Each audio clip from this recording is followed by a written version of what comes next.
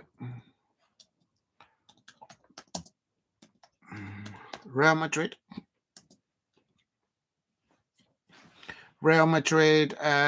It's Real Madrid 3-4, but on aggregate it's 4-4.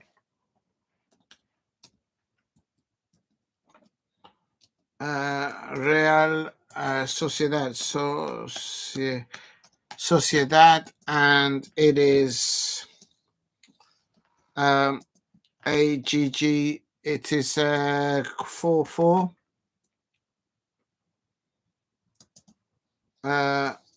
If you're new to the channel, please subscribe at Diego C. Palace. I'm just changing the title. If I can find my brackets on here. Oh, there it is. I lost never Manchester United. Hashtag Real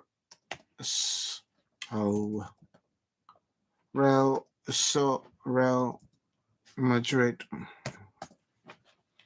Real Madrid. Right, hashtag Manchester United. Hashtag Nottingham. No. Please keep hitting the likes and subscribe at Diego C. Palace if you are new. And Real Madrid 3, Real Sociedad 4, Manchester United, Nottingham. And then you've got 100 minutos. Estamos llegando a 100 minutos. La Real Madrid están empatados 4-4, pero en la noche está solo la Real Madrid 3, Real Sociedad 4, la Luka Modric. Aquí está Vinicius Jr. on the left-hand side. And that's good ball now to Mbappe. Link-up play there by Vinicius Jr. Link-up play there with Mbappe. Back to Vinicius Jr. And he tries a shot at a difficult angle. And it's never going to go in there, but he has got skills levels there. But I don't like the way Vinicius Jr. played for Brazil against my Colombia. You know what I mean? If you know, you know. Hashtag Real Oh, is that a penalty? No, it's a corner. Real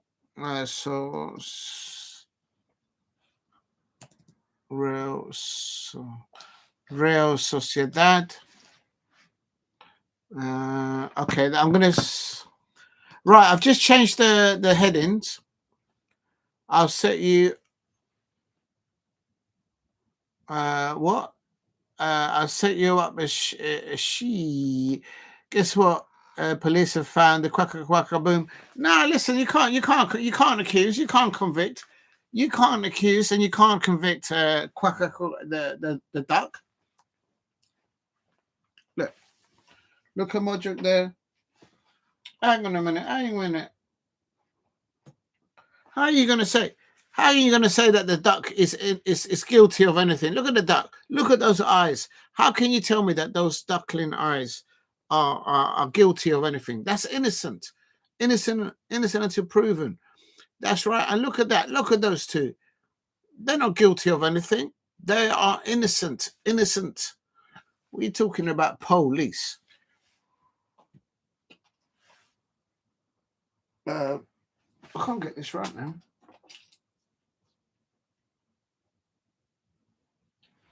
Oh, I don't know how I bother with this one. It keeps on falling down.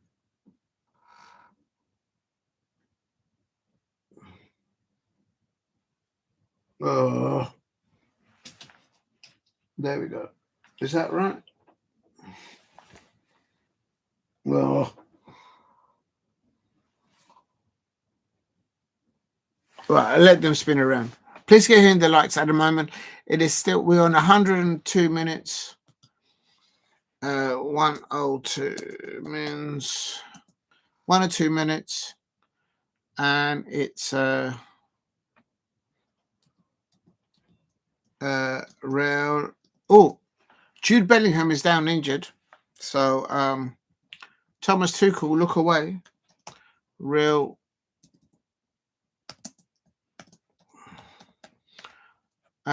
Madrid. It's 3-4 on the night, isn't it? Yeah, 3-4 on the night.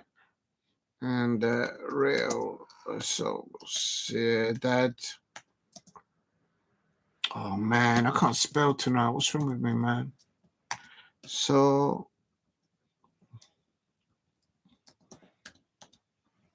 Sociedad, and it's 4-4.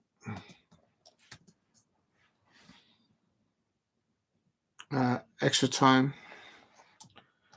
Match in extra time. If you're new to the channel, please subscribe at Diego C. Palace. If you can, help me get to 15 likes. And right, let's see. See if I can get some lineups. Yes, I can get the line. I'm going to get the lineups quickly. If you're new to the channel, please subscribe at Diego C. Palace. There's two there's two semi-finals. The other semi-final was Empoli versus Bologna. Real Madrid! Oh my days! Isn't that a penalty? Isn't that a penalty, people? Should that not be a penalty? What is going on there? Mbappe there. You would have thought Mbappe. That's a foul. I think that's a penalty. Is that a penalty for Mbappe? Should that be an Mbappe penalty there?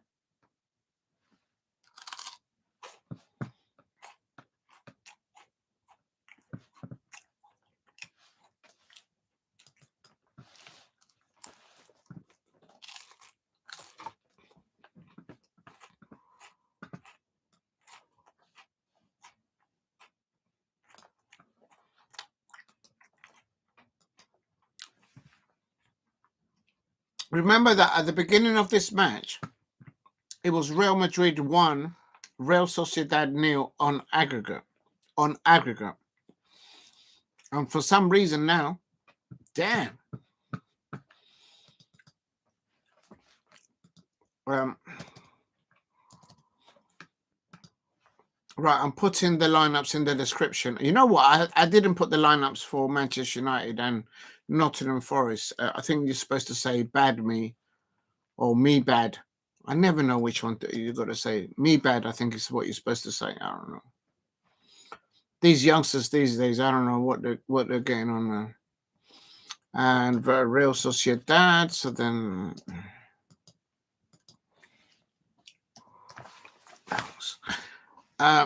right, versus.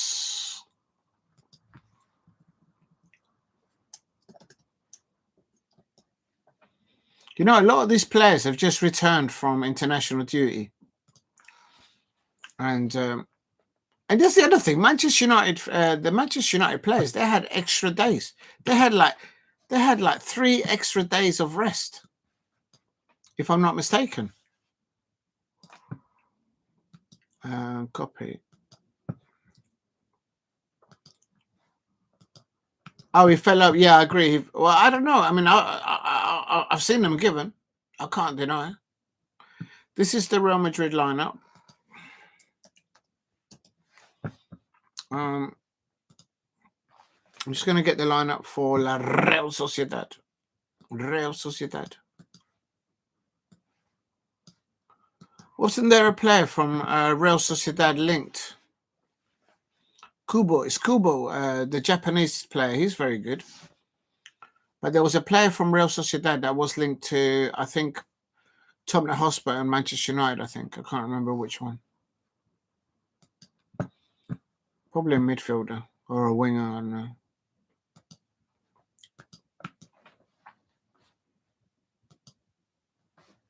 Oh, man, he don't fit.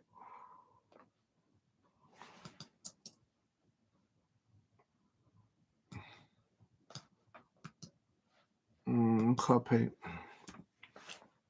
Please keep hitting the likes and subscribe at Diego C. Palace.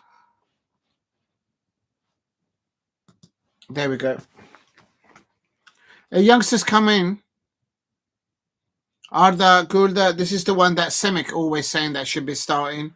He just looks like a young, looks like a boy really, but he's got quality, but he's there.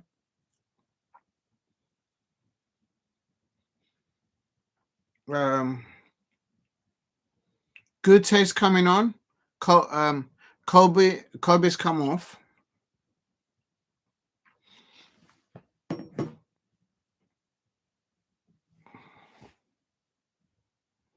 If you're new to the channel, please subscribe at Diego C. Palace.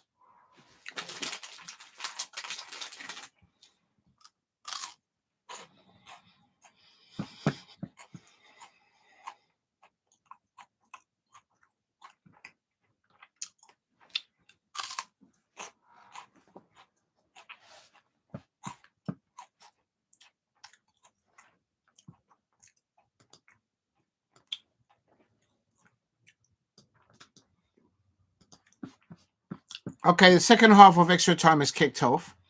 Remember, after this, I presume we'll go to penalties. And Real Madrid. Oh, yellow card.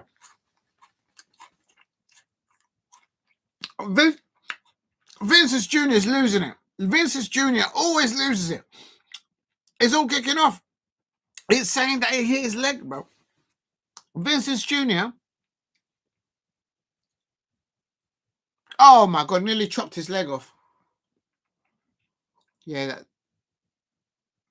that's a contact. How that is a foul. I can see why he's angry, but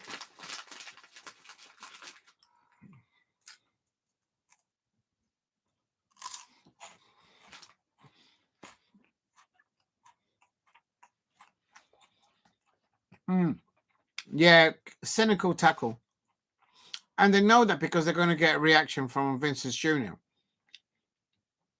It's like throwing a little match into it. If you know, you know. Please keep hitting the likes and subscribe at Diego C. Palace if you're new.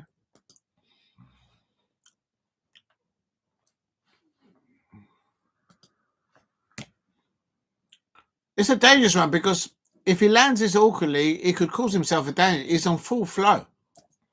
And that's why Vinicius Jr., that was the second tackle. And that's the only way to stop him, I suppose. But you know what? I'm not losing any tears over Vinicius Jr. because the way he acted against my Colombian side in the World Qualifier, no, allow it.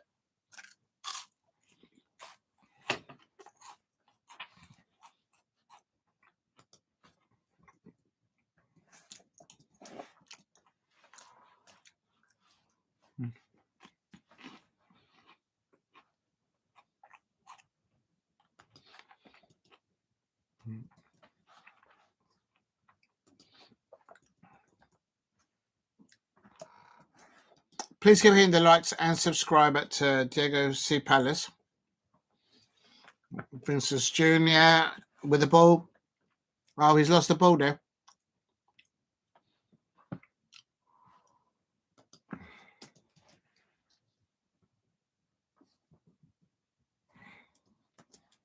I think Real Madrid are more likely to score. I mean, there's no surprise there, but how is it ended? This match, 3-4. So that means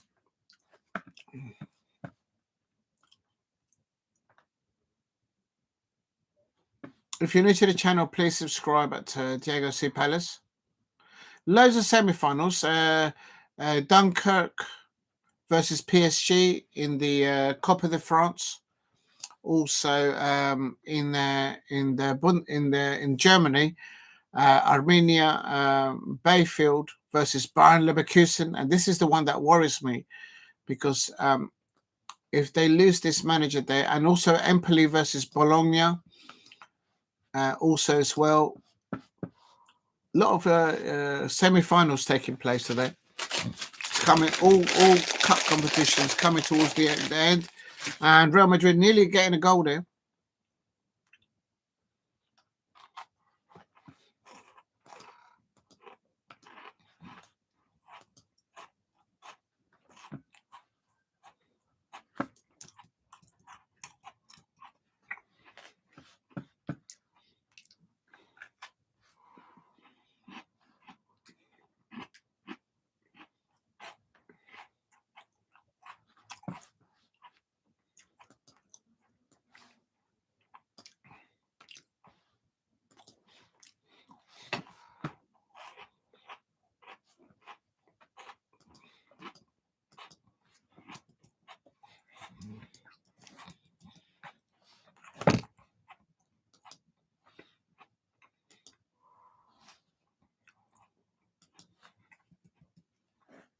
Luka Modric for Real Madrid.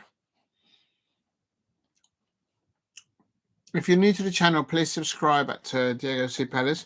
Just watching Real Madrid here. I'm also in the description. I'm just putting the lineups for Bayern Leverkusen, for Empoli, Bologna, amongst other. Jude Bellingham is chopped up there. Jude Bellingham and Vinicius Jr., I think they spent more time on the grass, laying on the grass, because they just keep chopping them up.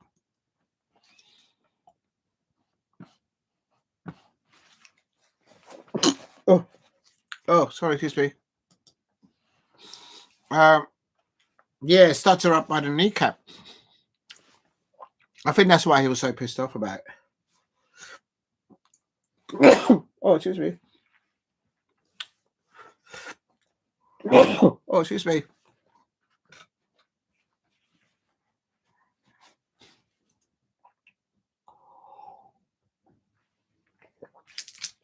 I think I'm eating too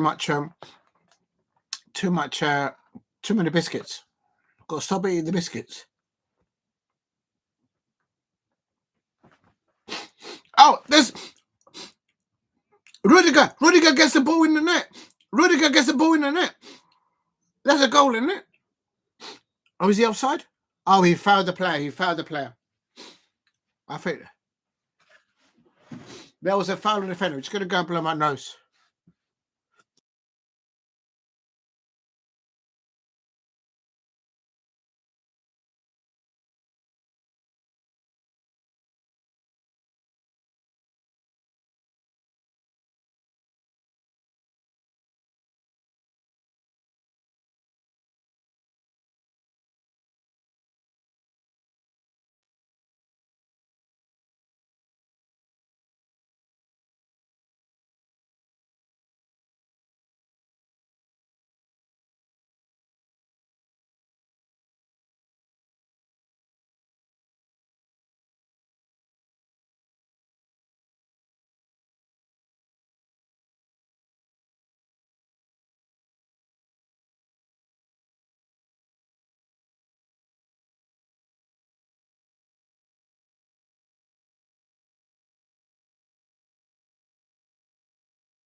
Thank you, Jason.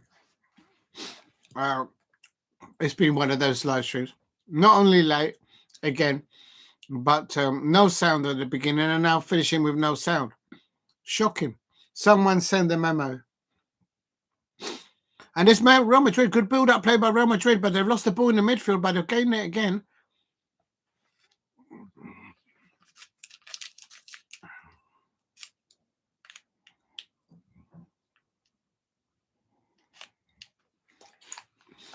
Corner for Real Madrid here.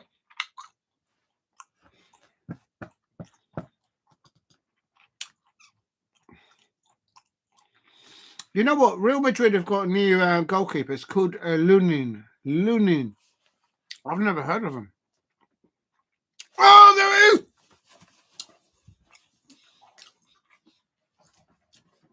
¡Gol! La Real Madrid, los blancos. ¿Qué pasa? La Real Sociedad, get out of my pub. They're making it hard for themselves, La Real Madrid. Arsenal fans, this is the Real Madrid that you lot are going to be facing in the next round in the Champions League. Do you have enough to take Rudiger. Rudiger came on as a substitute, replaced Alba on 90 minutes. So Rudiger has got fresh legs. Rudiger's got fresh legs. We'll talk. Rudiger came on at 90 minutes, replacing Alba. And that's the kind of header. That's what Harry Maguire needs to learn, how to header the ball like that. Who's a better defender and a better header of the ball? Rudiger or Harry Maguire?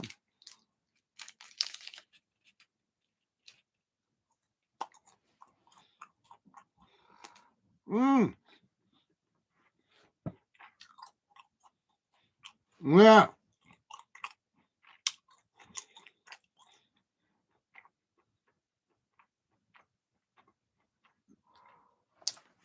Wasn't Rudiger at Chelsea 3 seasons ago? I'm sure of it. Rudiger was playing at Chelsea 3 seasons ago, and then he jumped to I'm sure I'm right on that. Now it's 5-4 on aggregate. Yeah, he was at Chelsea. Yeah, that's right.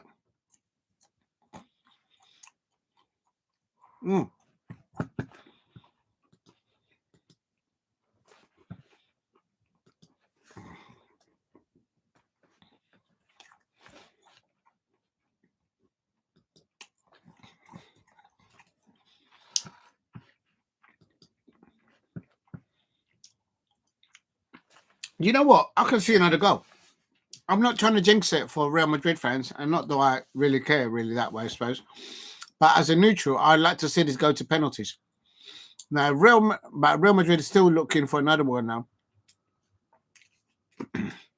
Jude Bellingham is down with cramp again.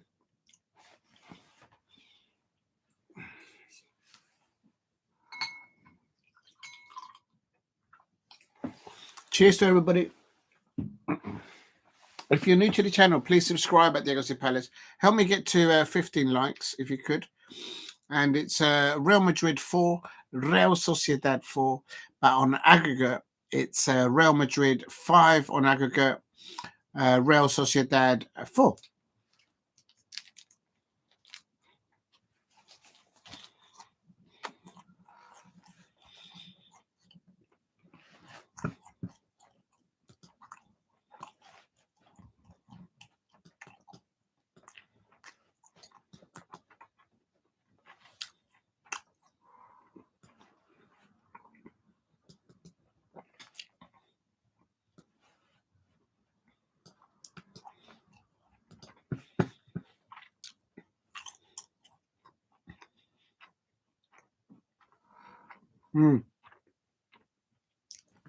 Imagine in a cup competition, and you go to the Bernabeu, La Real Madrid, and you score 4 away goals, but you let in 4 goals as well. Cheers to everybody out there.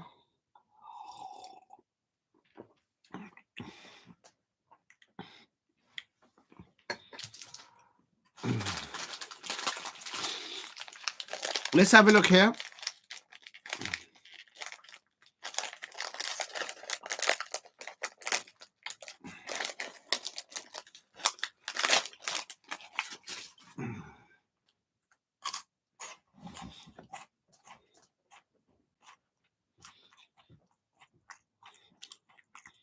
Oh, there we go. It's 3 against 1. Mbappe.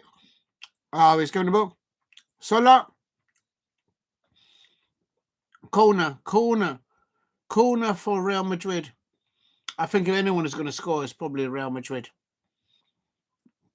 I expect Arsenal fans will be watching this because I'm pretty sure that it's Arsenal against Real Madrid in the Champions League.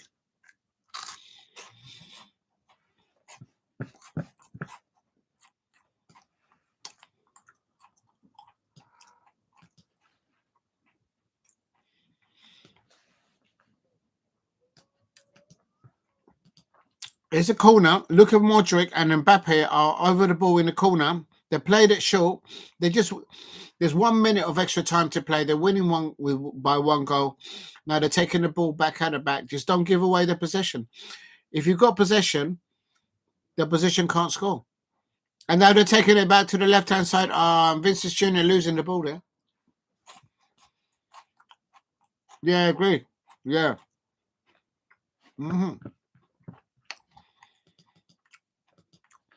Imagine going to the bar, to where Real Madrid play as an away team, and the Bernabeu. You score 4 goals and you come away with nothing. That's mad. That's mad.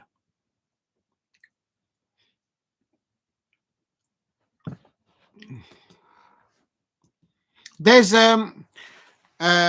Nadal, the famous tennis player.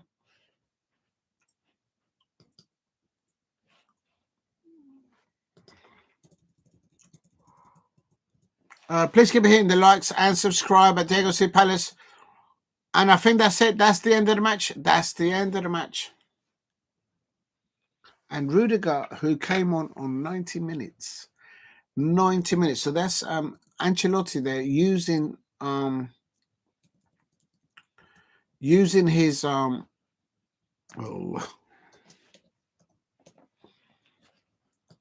his squad in depth and coming on with fresh legs, and Rudiger getting the winner there.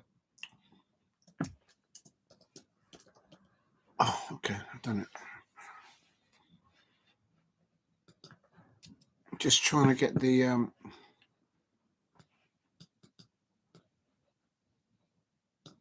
better turn this down because it's getting a bit loud there. I don't think there's any other matches on now. So I'm just updating all the information on the description.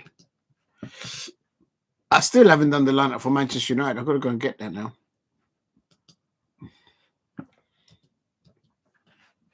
That ended 5-4. And then, oh my God. That was a semi-final. And at the beginning of that, I do believe it was Real Madrid only 1-0 on aggregate. Real Sociedad scoring 4 goals away from home, and they still get knocked out.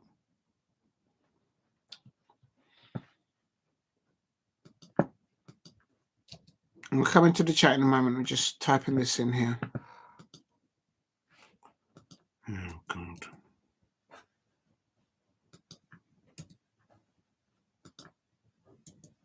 No.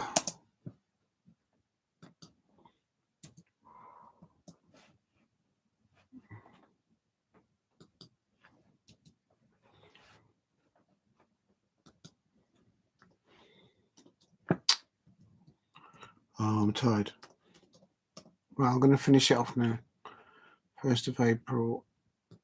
If I can spell April. So not April Fool's Day today.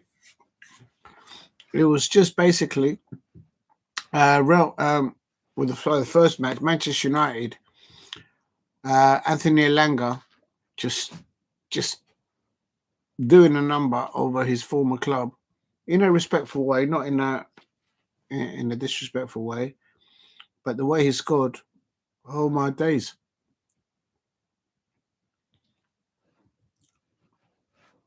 Right, semi-finals.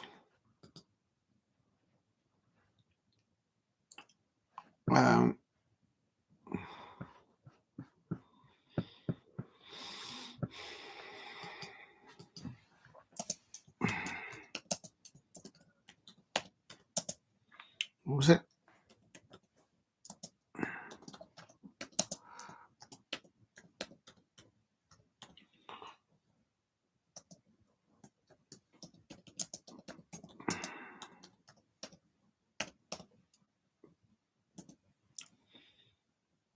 At half time, it was 1-1.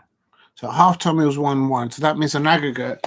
That means Real Madrid were leading 2-1 at half time. And then there was an own goal by Dani Alba of Real Madrid. That helped Real Sociedad. And then Mikel Oyarzabal. Mikel Oyarzabal, he used to play in the Premier League. I'm sure he did. Probably for Arsenal. It's Mikel Arteta's thrown so many players underneath the bus. Big up to Jason in the chat, says Mbappe should have squared that. Yeah, that was before Arsenal versus Real at the Emirates, the first leg. Yeah, it is. Yeah. Okay, so I've done the goal scorers for Real Madrid. Quickly, let me just do the goal scorers for Real Sociedad, and then I'll call it. Copy. Tomorrow, Real Sociedad. So this is just coming to the chat. This is Real Madrid goal scorers, and then I'll do Real Sociedad goal scorers.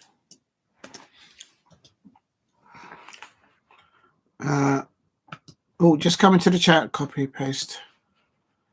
Ouch.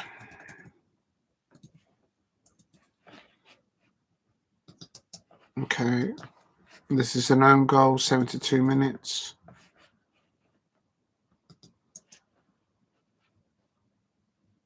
Mikel Oyarzabal, he scored 2 goals for Real Sociedad.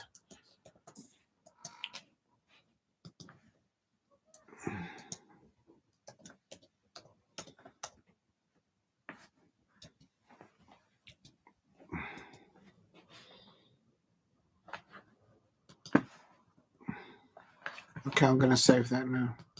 Okay. Is that why it's late? The bus? What? I don't understand. Real Sociedad, Arsenal versus Real Sociedad first leg.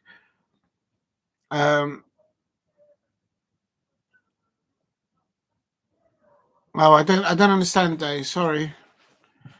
Right. Let's have a look. Oh my god, it just logged out. What are you doing, man? Real Sociedad have beaten Real Madrid has beaten Real Sociedad in the Copa del Rey semi-finals, and Saka has scored 7 minutes into his return as an injured player.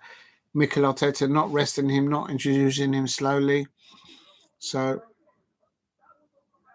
and also, this is what worries me now. Leverkusen have actually lost. There we go. Oh my days. They've been knocked out by a lower league team, Arminia, Bielefeld. They lost 2-1 today, and at halftime it was 2-1. So that means in the second half there was no goals, and this is worrying because now, if Bayern Leverkusen gets rid of Xabi Alonso, he's going to be hovering over to take over from Ancelotti, who's going to be the next Brazilian national coach, because they've just sacked their coach, and that's going to leave now not 1 but 2 holes in the Bundesliga. Bayern Leverkusen looking to fill the empty hole left by Xabi Alonso, number 1, and number 2, there's Jurgen Klopp, the Liverpool legend manager, causing all sorts of things, calling out, trying to land Oliver Glasner, taking the bubble out there, and I'm not having it. I'm not having it. They know that they're in the middle of contract talks, and it's absolutely shocking. Absolutely shocking. If you're new to the channel, please subscribe at Diego C. Palace if you are new.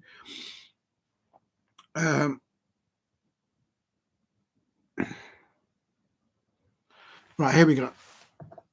I still haven't done the lineup for... maybe I should get it. Okay, here we go.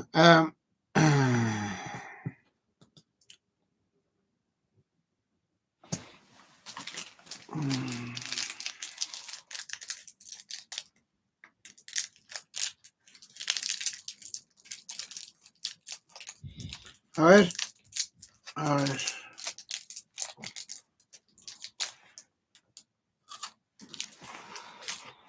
Mm.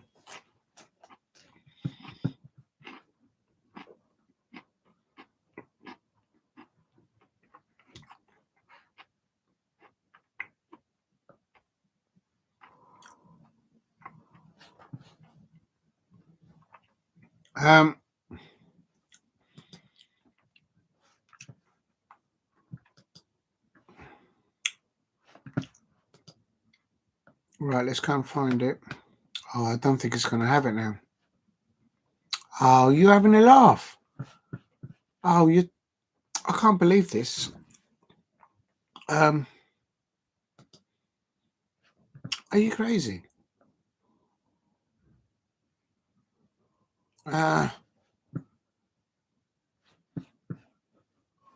Oh man, I've lost the actual tab for it now.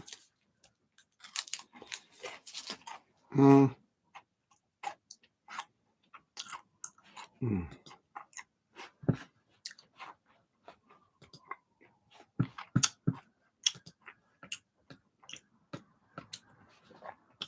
I was going to put the lineup in for Manchester United and Nottingham Forest, but oh man, are you kidding me, man? I'm not going to type him out individually now. I'm too tired for that. Oh, it is what it is. Okay, whatever. Right, so I've got to put in here. Oh, that's well annoying, man.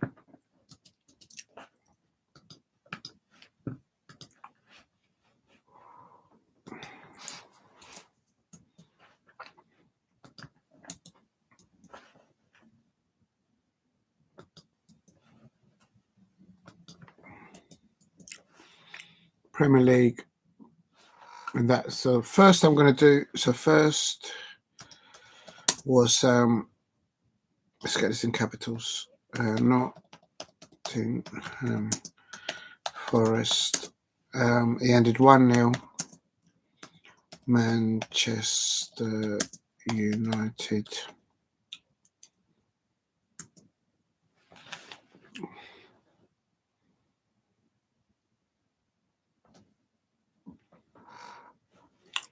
Right, then second is going to be second. Which match did I do second? I can't remember. Oh man, I can't remember. No, it was only 2 matches I did. It was Real Sociedad. There it is.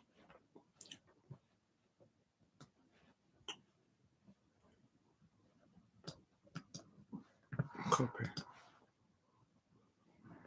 I got it here. Right, I'm just coming to the chat now. I'm just going to quickly type this, otherwise I'll get confused later. I'm confused now anyway.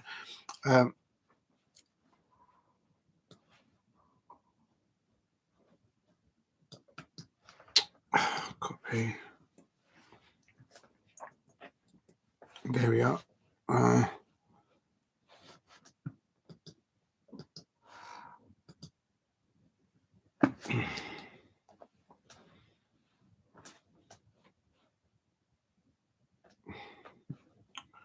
It ended 1-0.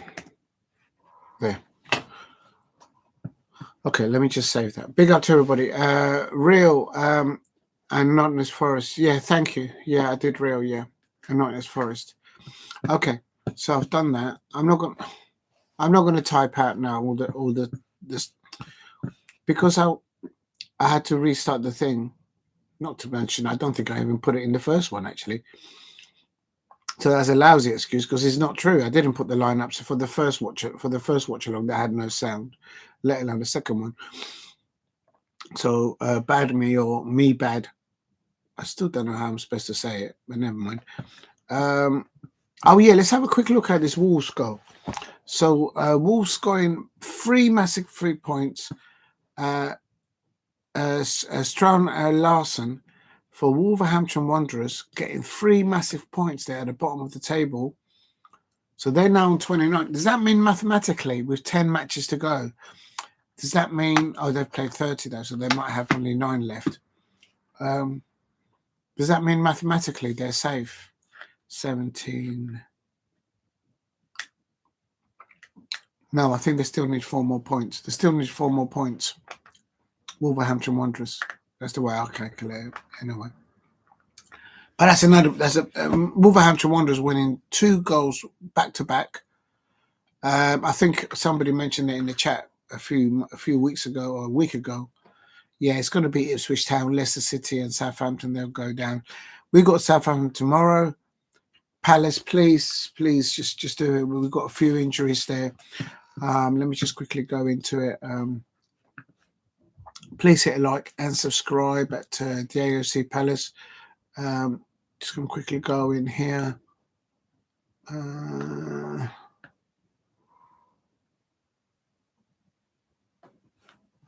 Okay, this is information now on the it says ball number. Okay, that's not what I wanted.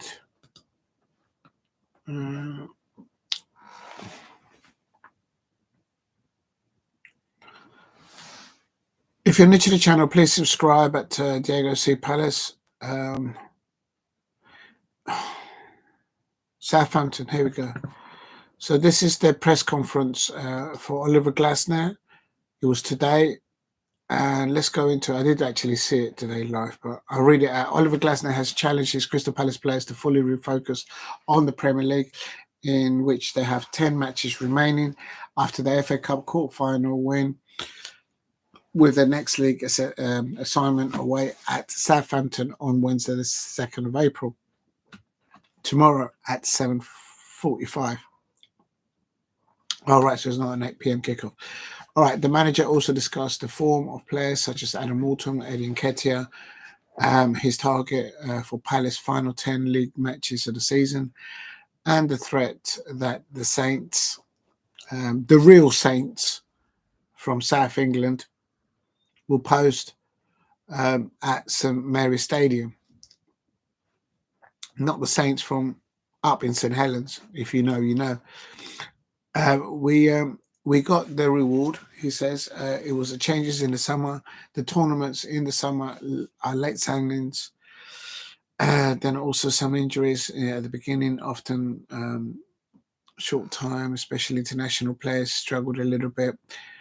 We had to get to know each other again. Yeah, I agree with that a little bit. And it was, I think it was great working mentality, the attitude of the players. We also stayed calm. We stayed patient and said, okay, we have to improve. It is not that we're missing, but there are a few things. Oi, behavior. Big up to Jason. Big up to Jason.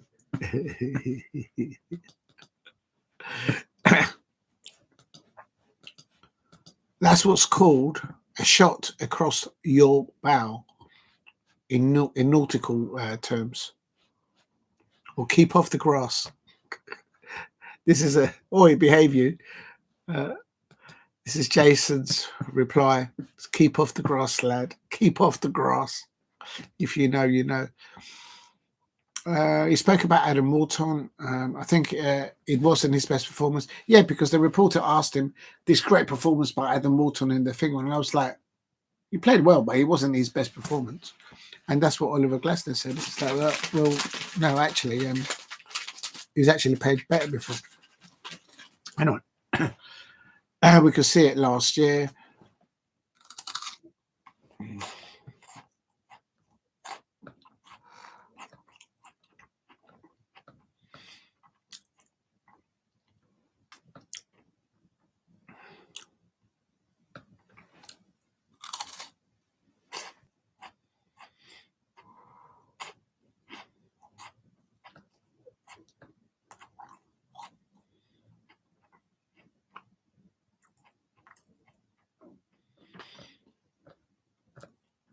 Right, hold on a minute.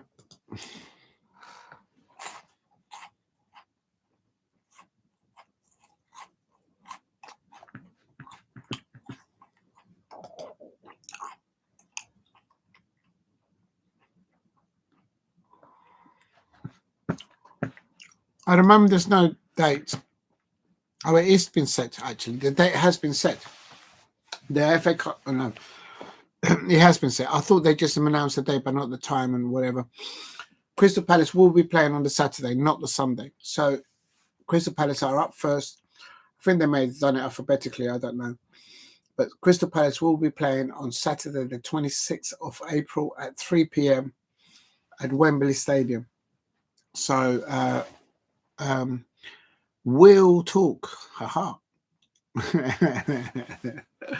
Yeah, no, respect it. No, listen, man.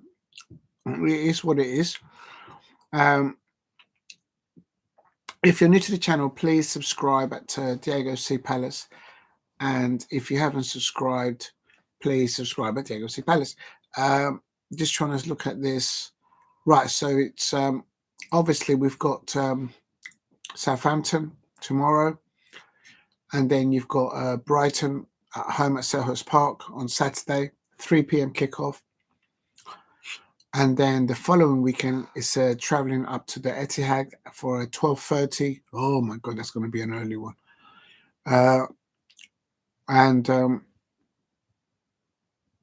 And also then after that it's Newcastle.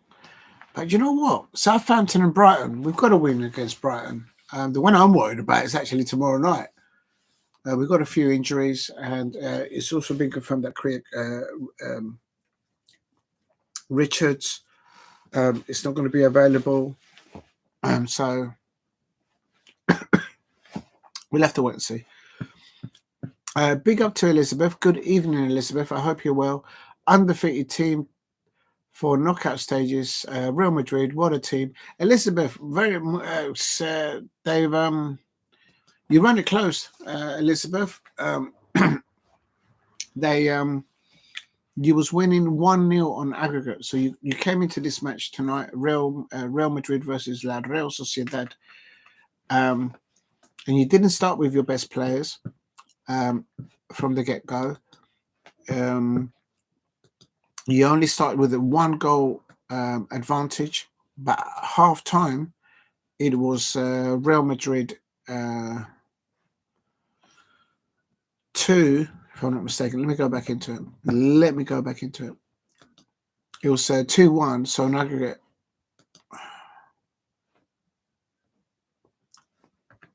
Oh, I've lost the tab.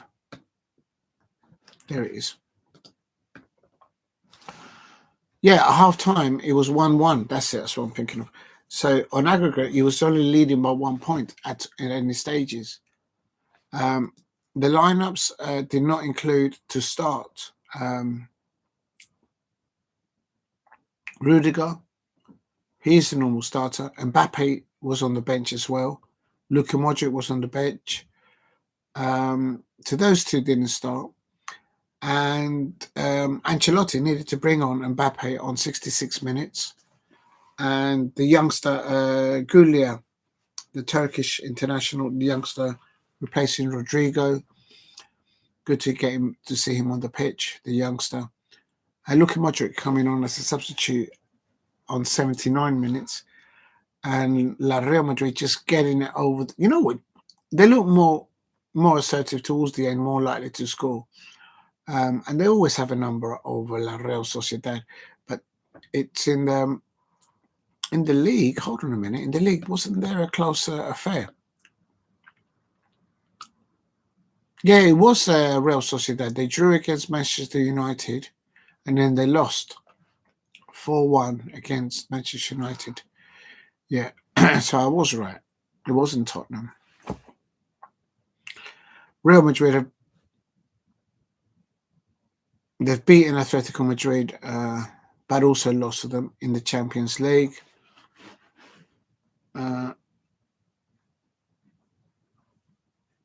We'll see. We'll have to wait and see. Please keep hitting the likes and subscribe at Diego C. Palace.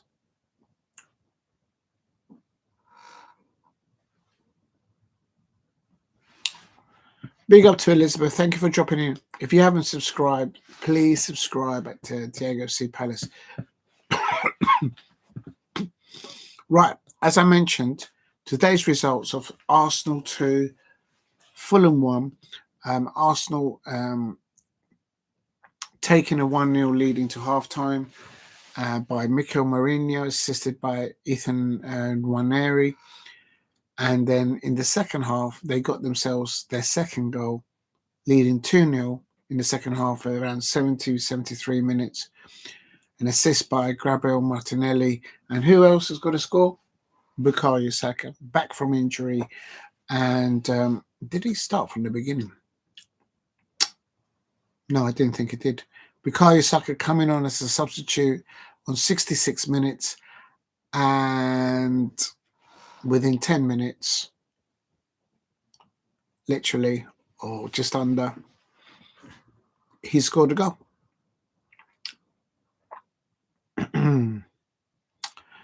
I noticed that Gabriel Gabriel in the defence for Arsenal, he came off injured on 16 minutes. So, is he injured? Is that another injury for Arsenal now?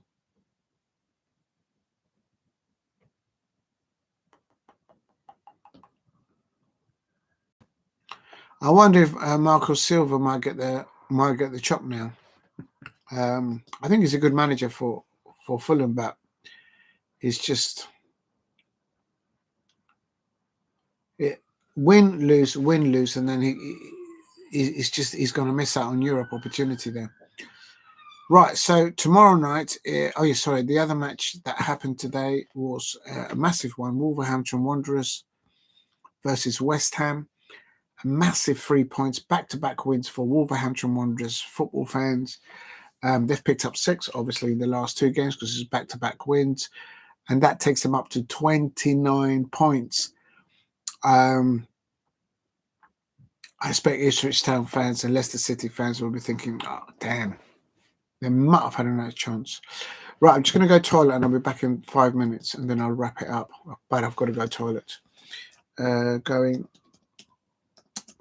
for a... Going for a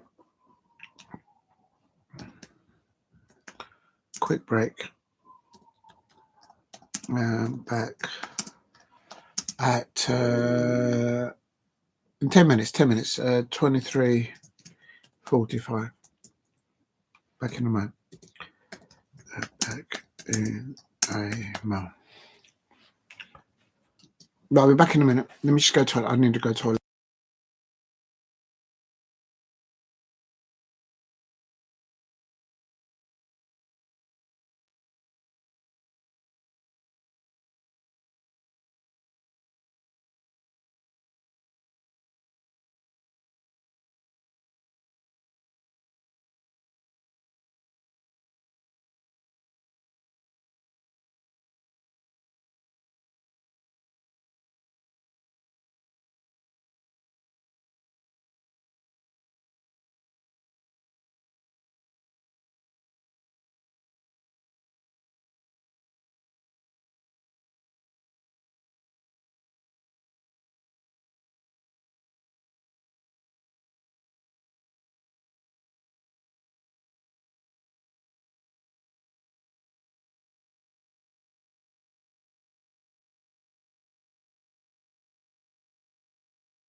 Right, I've taken that off, the mute off. Right, right. The reason why I'm still going on is because I need to. Right, so I've done the table. We need to get 3 points tomorrow. Right, let's do my predictions for tomorrow. Oh yeah, and the other one I haven't mentioned: Arsenal closing the gap on Liverpool now to 9 points, but they've played one game in hand. Who's Liverpool got next? How'd you find that out? Let's have a quick little Voyager look into it. Let's have a quick look. I'll take these off, I suppose. Oh yeah, of course, it's Wednesday. Oh my gosh, it's tomorrow. I've got to do that tomorrow. Hello, Liverpool versus Everton. I'll do my predictions in a minute. I suppose Arsenal fans and Nottingham Forest fans will be looking for Liverpool to drop points tomorrow against Everton. That is at Anfield. That's going to be an interesting one. Then Liverpool are away to Fulham at the weekend. They should get that at the Craven Cottage. And then they have West Ham. Yeah, they should. Surely they're not going to. I can see them winning all those matches. Well, we'll see. We'll have to wait and see. Maybe Liverpool may not feel that they can get all. They've got 1, 2, 3, 4, 5 fixtures to play still in April. So right, let's have a look. Let's do my fixtures and quickly, because it's coming up to midnight. Oh my god, there's loads of matches tomorrow. Oh, this is going to be a long one. Okay, where's my little book? Oh man, where's the book? Oh, it's over there.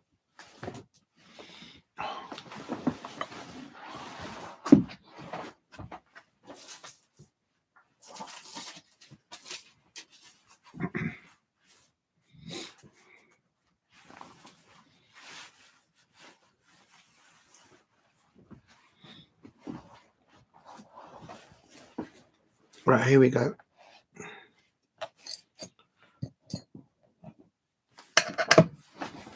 Right, I'm going to do my predictions for tomorrow.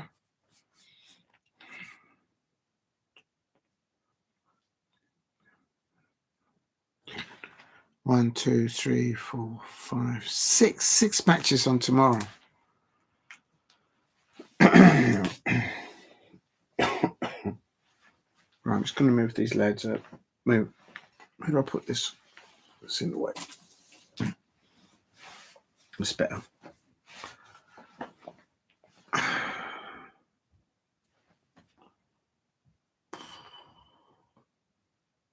Okay. So predictions for the 2nd of April. 2nd.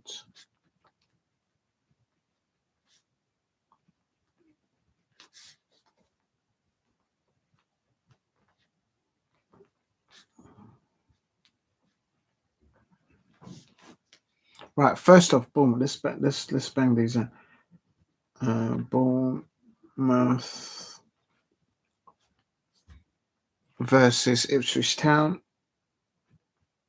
Ipswich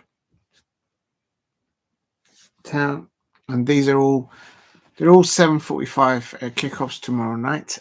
Apart from obviously Liverpool versus Everton.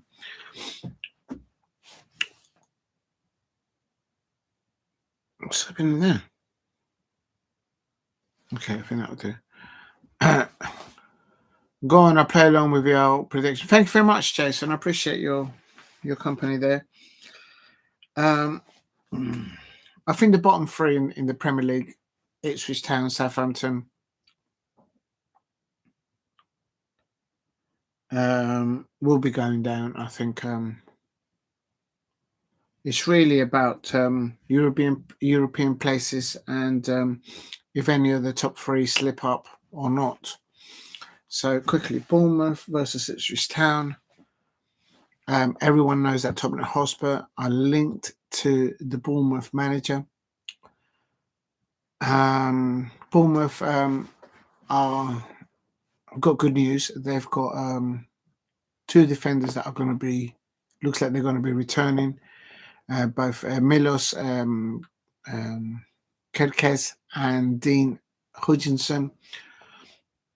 Both, of course, they missed the FA Cup quarter-final defeat by Manchester City, and that didn't help them against City. But not because they were injured, but because they were suspended. Also, Justin Kluivert could miss tomorrow's fixture. We'll have to wait and see if he starts tomorrow. He might come on as a substitute. Also, they've got a long-term injury to Enes Unal. Apparently, Ipswich Town will be monitoring Calvin Phillips, who needed 20 stitches after suffering that gash foot against Nottingham Forest on the 15th of March. So, has it healed? Who knows? Calvin Phillips might not be available tomorrow, maybe as a substitute.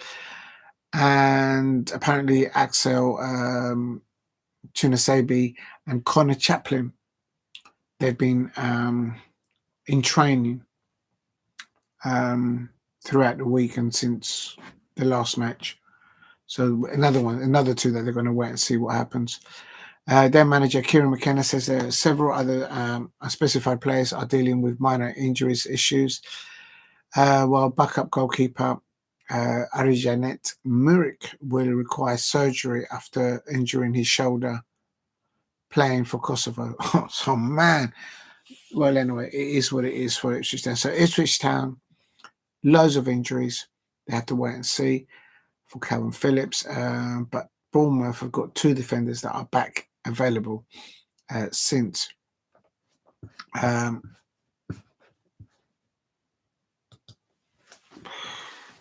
I'm going Bournemouth 2, Ipswich Town 0. Yeah, I think Bournemouth will win that 2-0. Okay, and this one is important for me.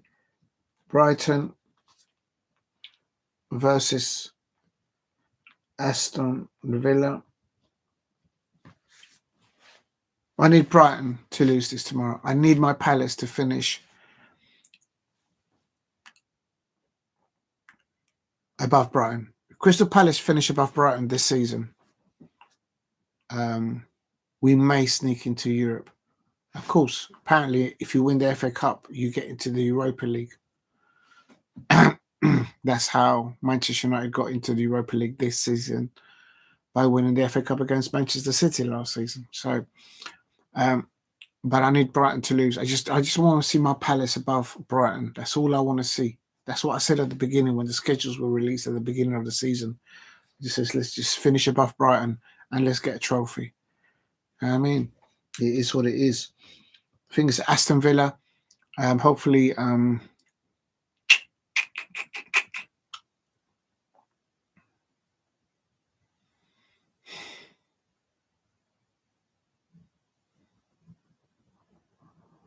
think it'd be a close affair.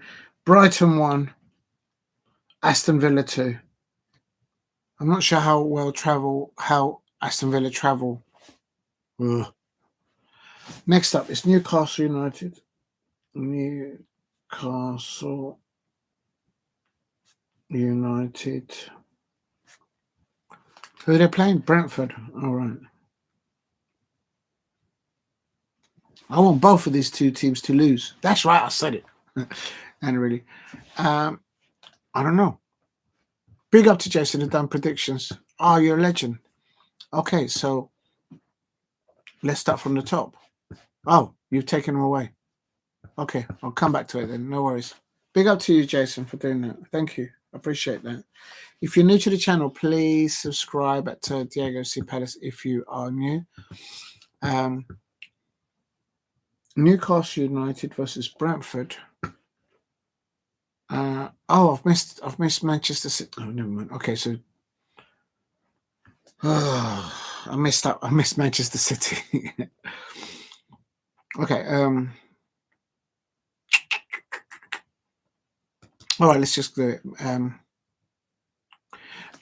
Of course, Newcastle United are without, or going to be without, Anthony Gordon, who I think tomorrow night will complete the 3-match ban that he had.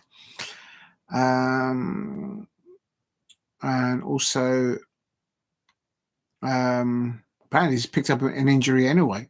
Yeah, Anthony Gordon went off injured playing for England, isn't it? It is what it is. So we'll have to see. Also, Newcastle United's Steve Botman, Lewis Hall, and Jamal Lacalese. They're not going to be available. Brentford, however, their defender Michael Coyote will return to the squad after 2 games with a knee injury or situation there. Matthias Jensen for Brentford apparently is out because of an illness. He doesn't say what. Fabio Carvalho is expected to miss the rest of the season because of that serious shoulder injury. Okay. Yeah. Alexander Isak at the moment. The more goals that Alexander Isak, the more Liverpool fans, and the more, if Arsenal want to land Alexander Isak, the more goals that he score, is like they add another 10 million to his price probably. I'm going Newcastle United.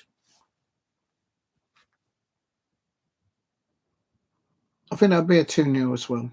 2-0. I don't think Brentford will score against Newcastle United. That's the way I see it. Okay, quickly. There's the other one. Big up to Jason. I'll have a look now. The next one is Manchester. Are they playing at home or away? Yeah, Manchester City versus Leicester City.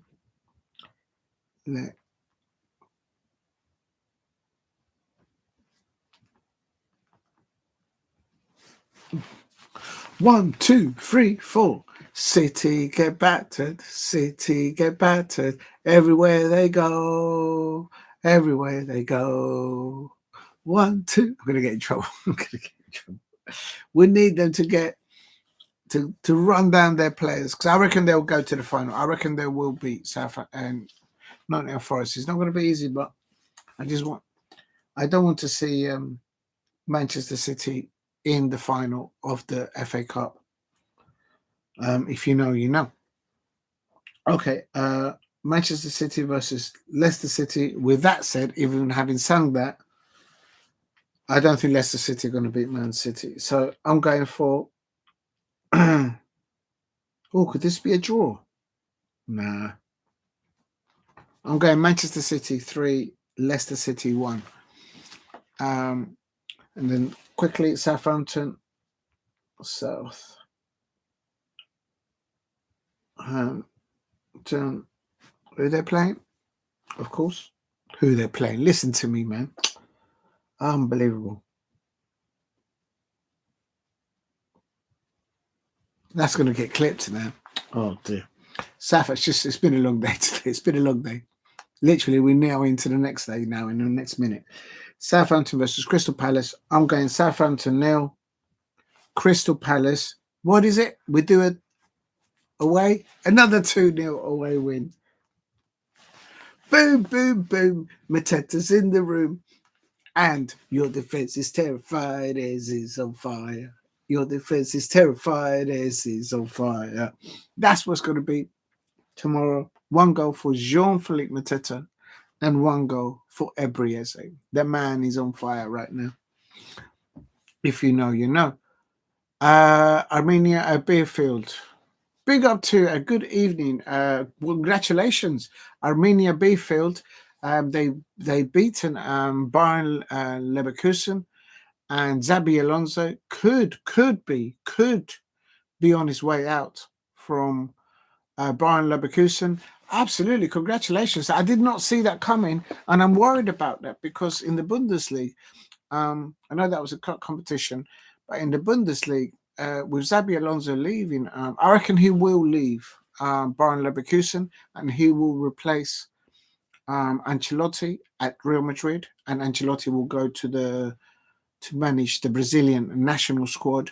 The thing I'm worried about, and this is why I'm monitoring the Bundesliga, is because there are many sporting directors like Jurgen Klopp or CEOs or whatever, RB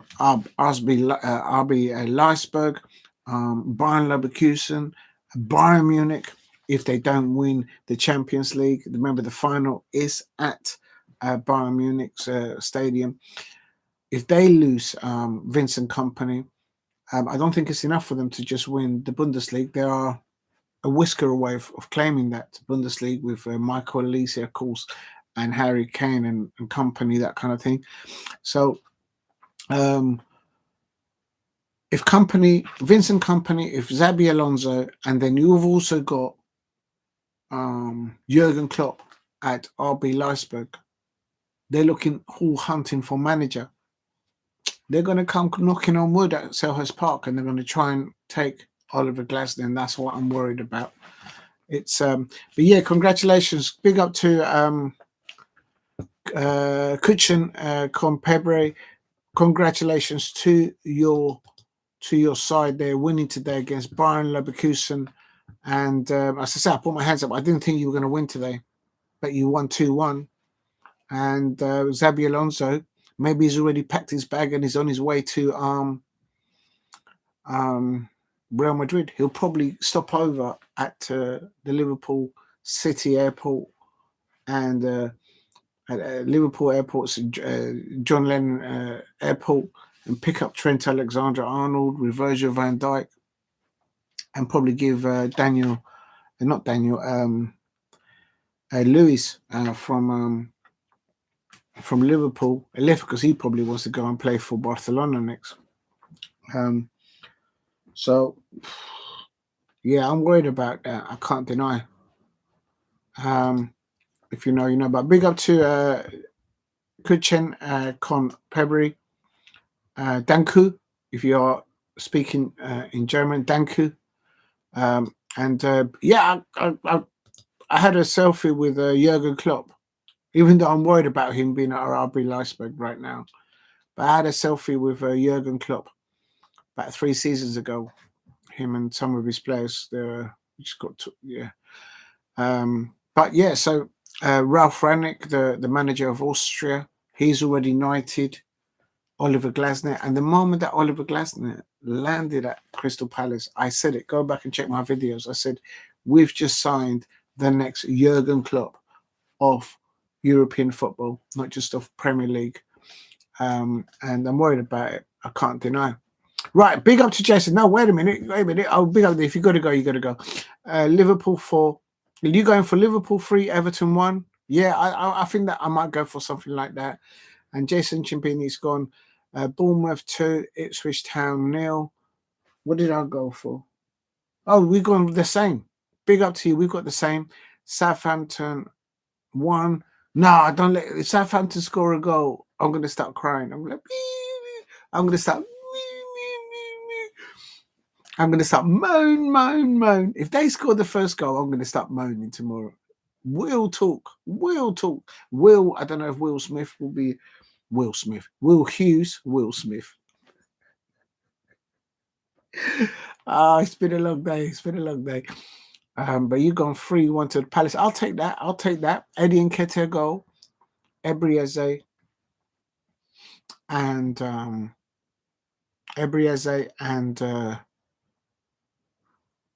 Jean-Philippe Mateta. I'll go with that. And then Jason has gone with Brighton 2, Aston Villa 2. No, you can't be giving any points to Brighton. No, I don't want no seagulls having any points. They're already taking all the fish and chips and the ice cream off people. No, they've already got enough. They've got their bellies full. Do you know? No, I need Brighton to lose. I started, so I'll finish. I need Brighton to lose all 3 points. I need Aston Villa Oh no, actually, I don't want Aston Villa to do well, actually, because we got them in the FA Cup. No, but I can't. I can't. I don't know. No. I can't have Brighton winning any points tomorrow. No. Listen, I need to see Brighton lose it. So Aston Villa fans, don't let me down, okay? I've been let down by Chelsea fans when they lost 3-0 at the Amex against Brighton. An absolute disgrace. Disgrace to the game. I was let down by the Manchester United fans. They'll probably feel down already anyway because of what happened today. But I was let down by the Manchester United fans when they lost to Brighton at Old Trafford. And there's so many other people. Yeah, I mean, just ask them to do one thing and they can't do it. It is what it is. And then also you've gone Manchester City 4, Leicester City 0. Yeah, I went for Manchester City 3, Leicester City 1. They seem to score goals away, Leicester City, but they can't get any points really at the moment. And against City, even them misfiring all this and all that jazz, I think, yeah, Manchester City will win that. And then you've gone Newcastle United 2, Brentford 3. Oh, right. Ooh, damn, that's interesting. That's a good one. I've gone for Newcastle United 2-0 because they've got Alexander Isak. They've got Mbeumo. Could Mbeumo be going to maybe Arsenal next season? You don't know. No, Newcastle United with Alexander Isak. Unless he's injured, then I don't know. Big up to Jason. Thank you very much for dropping in, and thank you to Kuchen Con Pebri, and congratulations to your Arminia Bielefeld winning 2-1 tonight over Bayern Leverkusen. And we might get some breaking news from Fabrizio Romano on Xabi Alonso in the next 48 hours. Don't be surprised if you see it. Let me just go in there. If you're new to the channel, please subscribe. Oh, big up to you. Just subscribe to Kuchen Pebri. Thank you for dropping in. I appreciate that. Danku, Kuchen Con Pebri. Thank you very much for dropping in. I have put your lineups in the description already, and I'll check out your channel when I finish with this one. But yeah, definitely, I'm worried that. Thank you, Kuchen Comprebri. I appreciate you dropping in. I'll check out your content when I get some time. Yeah, I'm worried. I'm not even jazzing it up or spicing it up. Bayern Leverkusen losing today. I'm going to have a little bit of a nightmare tonight. I need Crystal Palace to announce that Oliver Glasner has been given a new contract. But with that said, we also need to appoint the new sporting director as well. Oh, my days. My head is starting to hurt. We'll talk. Please give a like and subscribe. Oh, bigger. Thank you very much, Jason. I really appreciate that. If I can just find how to repin it. If you're new to the channel, please subscribe at Diego C. Palace. And thank you very much. Jason says, please give a like and subscribe to our main event, Diego C. Palace. Thank you very much. I really appreciate that. And Jason, yeah, go and get some rest. So which one have I missed? I've missed Liverpool,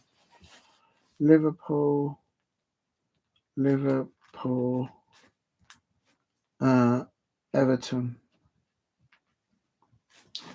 Now we all know what happened in the first fixture, where it ended in a draw, and of course Decore going over to celebrate in front of the Liverpool travelling away fans at Goodison Park for the last Merseyside derby at Goodison Park earlier on in the season.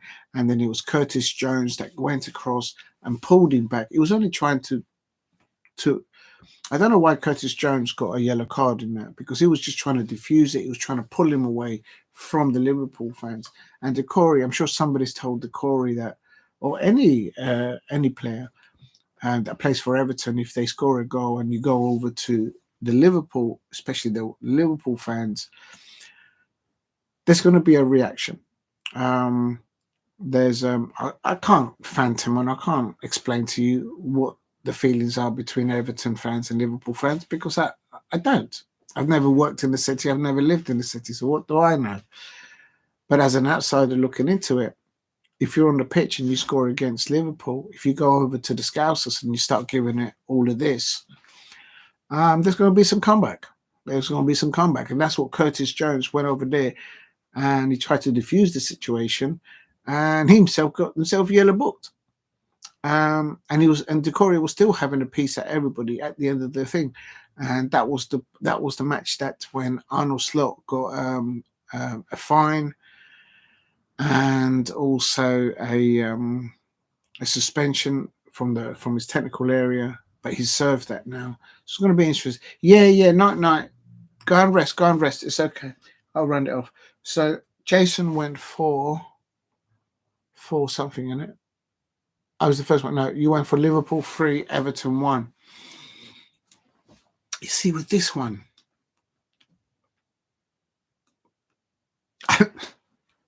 I want to see the match, and I'm gonna do the watch along for this tomorrow. I know my Palace is playing tomorrow, but the thumbnail is going to be Liverpool versus Everton, and I'm going to put Curtis Jones on the thumbnail versus Decore because it's going to be round 2.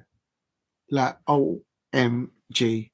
Oh my god, it's going to be it's going to be like a boxing duel. Decore up against Curtis Jones, and if Curtis Jones starts tomorrow and Decore for Everton starts, let's have a look. Let's have a look and see if there's anyone injured. That maybe I don't know. Here we go. Liverpool. The Liverpool right back Conor Bradley could make back his comeback from his hamstring injury. Of course, because he's been off, I think he is kind of technically behind the pecking order of Trent Alexander-Arnold, but Trent Alexander-Arnold is good as gone anyway now. As an outsider looking into it, that's the way I see it. So Conor Bradley, he looks a good player, man. If he didn't have these injuries, that I wouldn't say no for him to come down to Palace. But I know he's up from up north, so it is what it is. But he's a good player. I've seen Conor Bradley play live in front of my Crystal Palace players at Selhurst Park, and it was difficult to get around the back of his right back position, and to whip balls around him into the central areas. It wasn't easy for us, so it's interesting. So it looks like he's back for Liverpool, maybe contentions. Ryan Gravenberch. He is going to be available, withdrawing from the international duty because of injury. And goalkeeper Alisson Becker suffered a concussion while playing for Brazil. Yes, I saw that. It was against Colombia, the international. I did the watch along for that. And he was actually unconscious for a little bit, I think it was. No, it wasn't him. He wasn't unconscious. It was the player. Who was it? It was Denis Sanchez for Colombia. He got unconscious and then he didn't want to go off. But the doctor came onto the pitch and the man is unconscious. He woke him up, resuscitated him and all that thing. And he didn't want to come off. And then we lost in the last minute of extra time. Vincent Jr. Oh, my days. It's just so annoying. But it is what it is. So, what's also saying there? Right, so it looks like Ryan Gravenberch looks like he'll be looked at, assessed tomorrow, and also Alisson Becker as well, the Liverpool goalkeeper. Apparently, the Liverpool 2 players, Madille and Dwight McNeil, have all been back to full training, but he's not sure if they're going to be involved tomorrow. Vitaly Milolenko apparently has gone through that injury that he sustained whilst on duty for the Ukraine in the recent internationals. So there's nothing there about Decore or Curtis Jones not being available tomorrow. So, this is a tough one, man. I think form goes out the window for this match so much. I expect none of the Liverpool fans to have forgotten at all what happened at Goodison Park, how that ended up.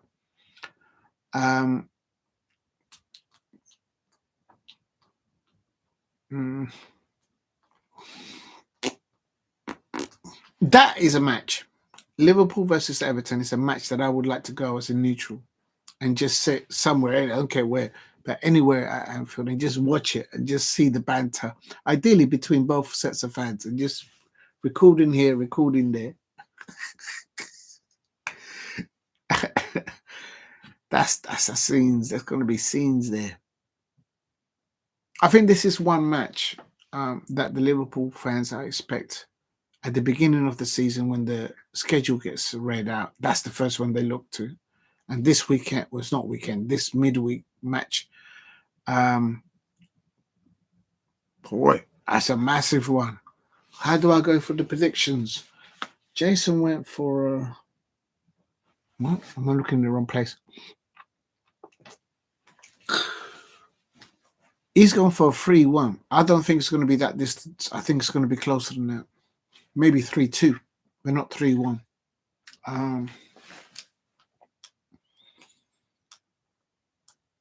Question is, how many players are going to end up finishing this match? I'm going for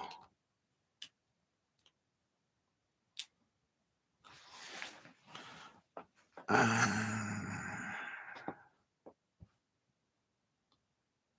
we all know how Everton equalised in the last moment there.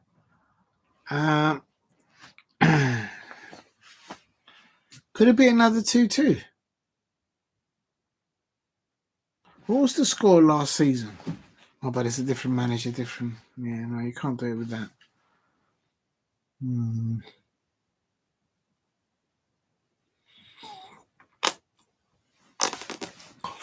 Where's Everton in the table anyway? I think they're just below us.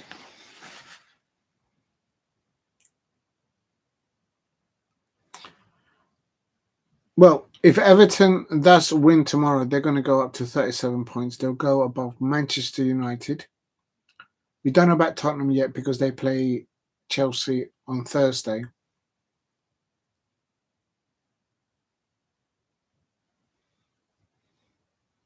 But if Everton does beat Liverpool at Anfield, has that happened in the last 5? I'm going to Google this. I want to find out. The thing is, you can't do this in local form. This is a different type of match, I reckon. This is a grudge match. So I'm going to try and Google last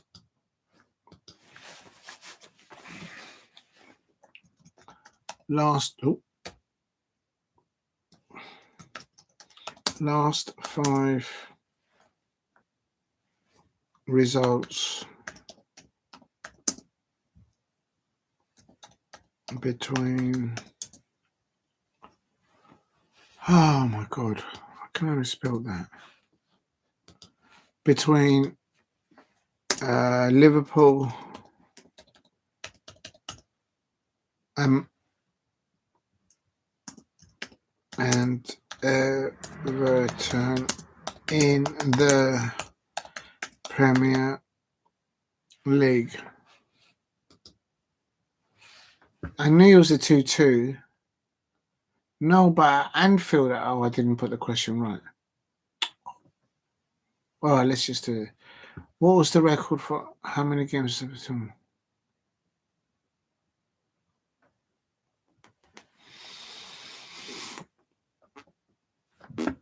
Where do I go for this information? Okay, let's go to transfer mark. They're quite reliable, aren't they? Nothing's happening. Ooh. Oh, it is. So it's just running slow. Why is it running slow? Am I still on there or something? Anyway.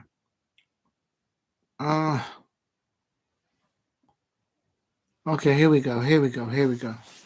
So tomorrow, obviously, there's no result. And then you've got a 2-2, just the one I'm talking about.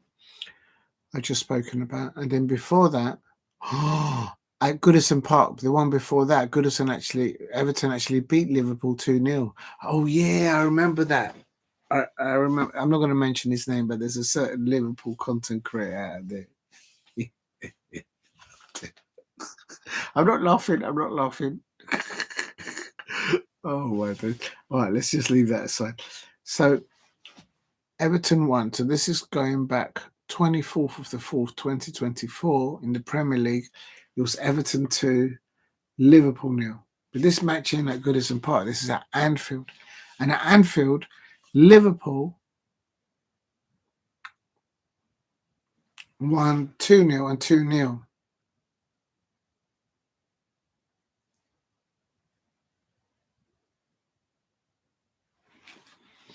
Then there was a draw. Liverpool. You know what? Liverpool seems to like beating Everton 2-0. But the last match was a 2-2.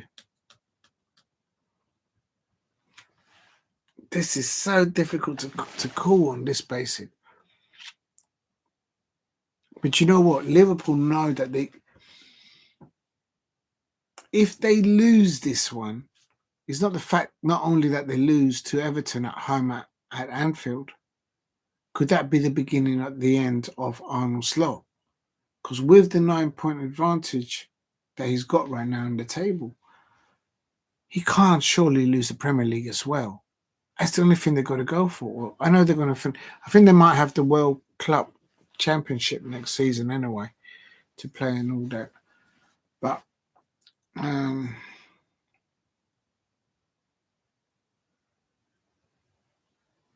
in squad in depth, I'll give it to Liverpool. But because you can't do it like that with this type of match, especially what happened earlier on at the beginning of February, and then Arnold Slot getting like a free match ban or something like that, and a big hefty fine.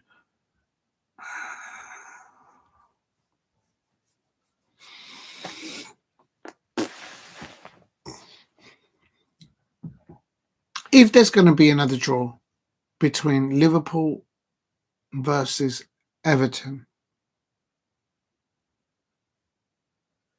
like the match in February,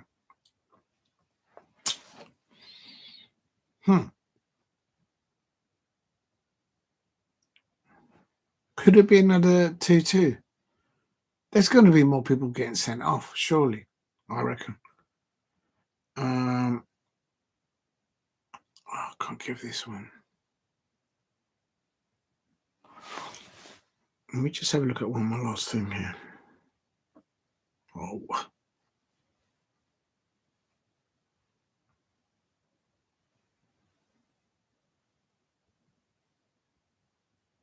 Oh. No, I'm not there yet.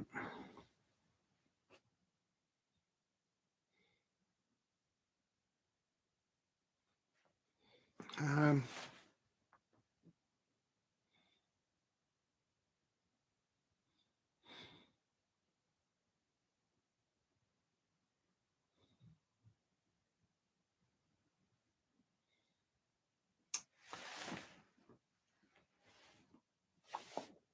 three. Nah, surely not. Nah, Liverpool got to get that. If Liverpool lose it,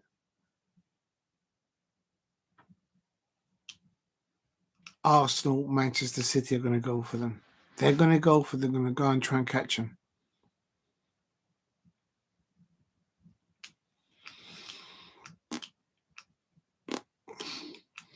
But you know what? Liverpool have got, I think, more favourable running than all the other top 3 or 4 clubs, in my opinion. Certainly for the games that they got in April.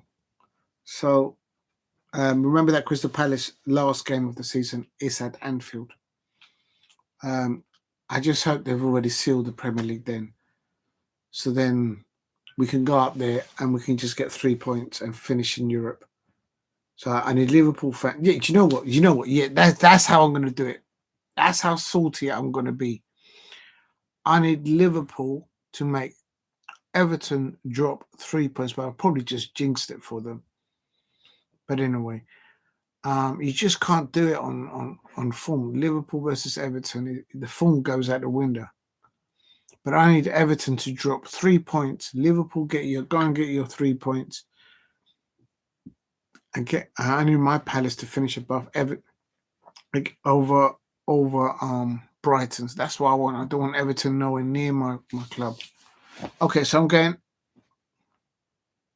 I'm going Liverpool 3, Everton 2. There you go. I finally got there. Oh, and I wrote it down wrong. 3, 2. I'm going Liverpool 3, Everton 2. Can you imagine if at half time it's 2-2? There's going to be... Okay, now how many red cards? I'm going to go for 1 red card. 1 red card. And 9 yellow cards.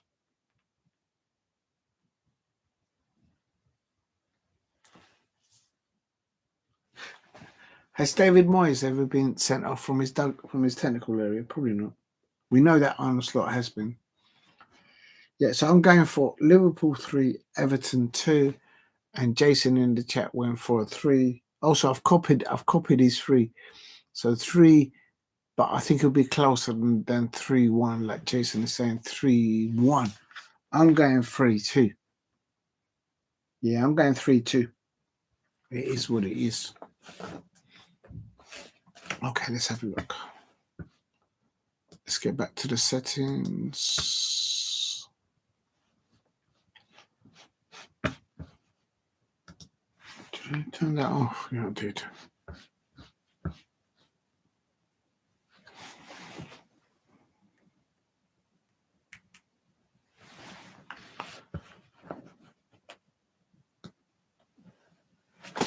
Oh, I just dropped the keyboard onto my feet. I'm not wearing anything that hurt.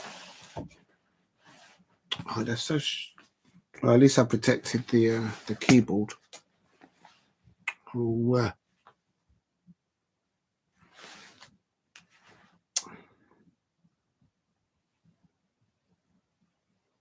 please keep hitting the likes and subscribe at Diego C. Palace.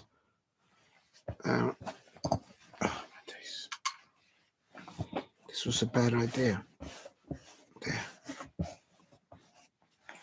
Ouch. The keyboard landed on my leg, my feet. Ouch. I think it's all right. At least I cushioned it. All right, here we go. Bournemouth. So I'm going to just put this into the chat.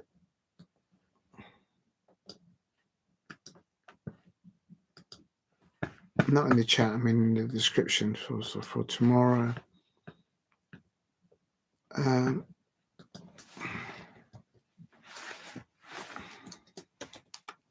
For tomorrow.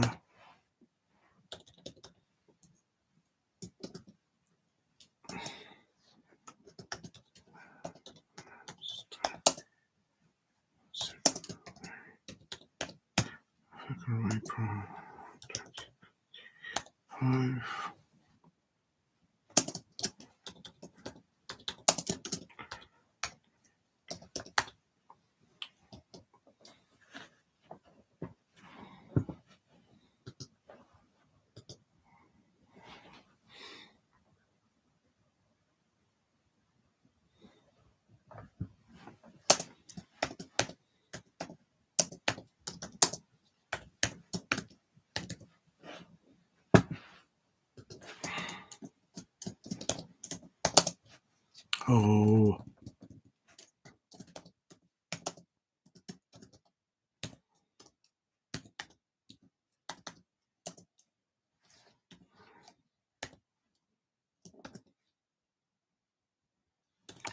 Is it 1945 or is it at,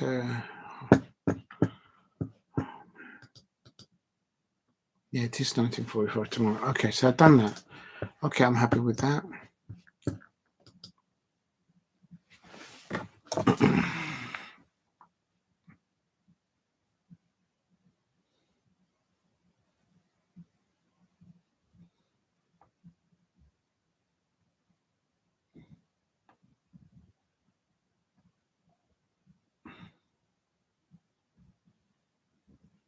Okay, this is. I got the. Alright, I just saw something else.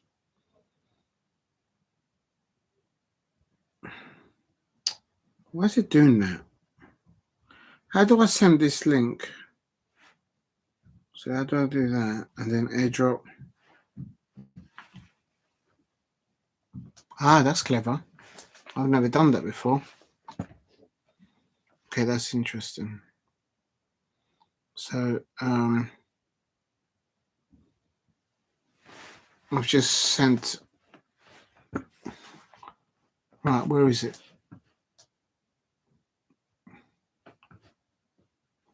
Oh, I nearly deleted it.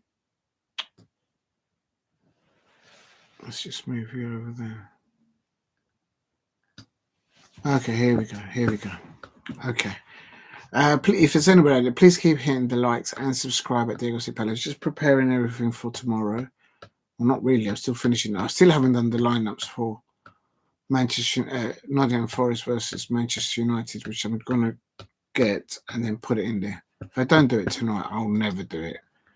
And it's just a bit unprofessional. But it's just because I had a problem with the getting everything. Here it is.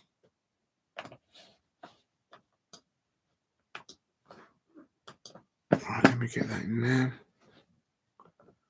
Right, let me go back up to the top. It was, first of all, Nottingham Forest versus Manchester United. Second, Real Madrid versus Real Sociedad.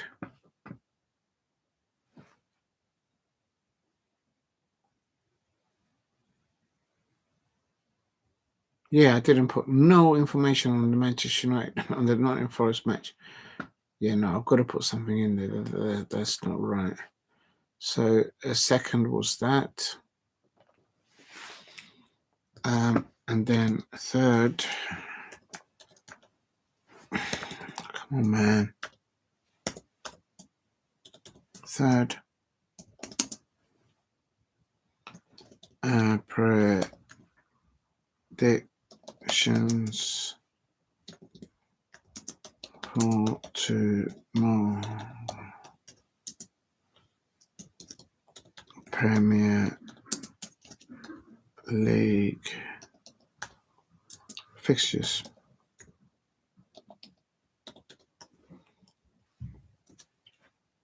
Right, so that's this 1, 2, 3, and then I can go like that, and then close that off. Come on.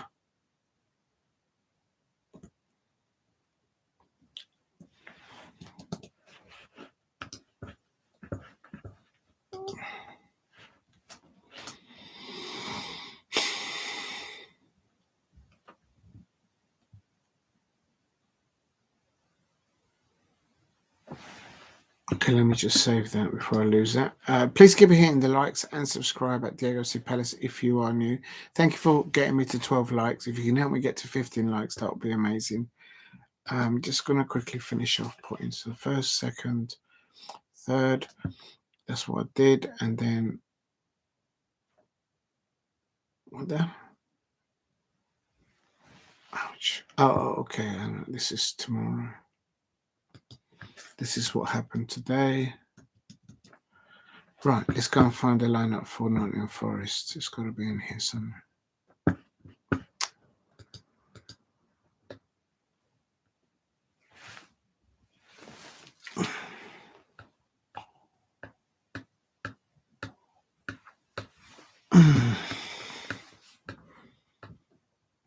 I found it.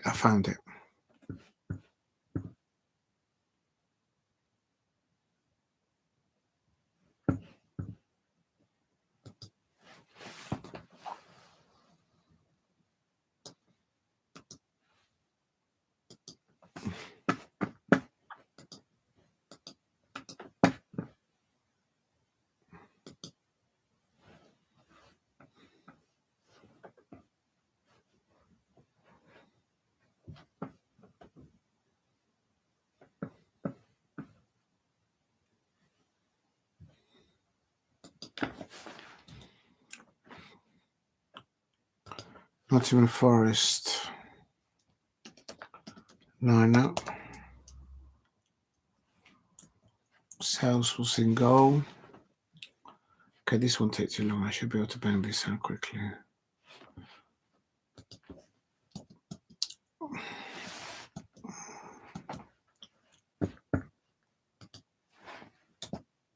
Versus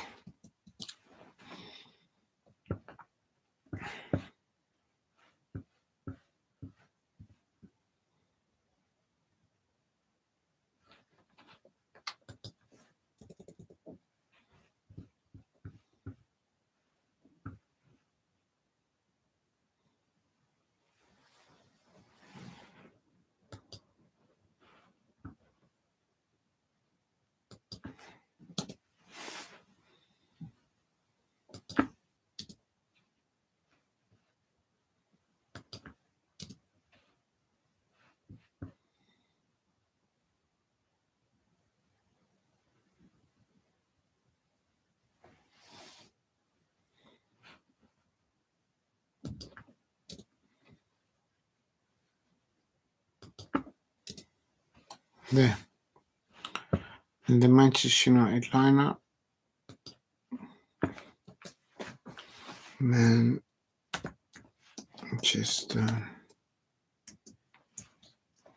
United lineup.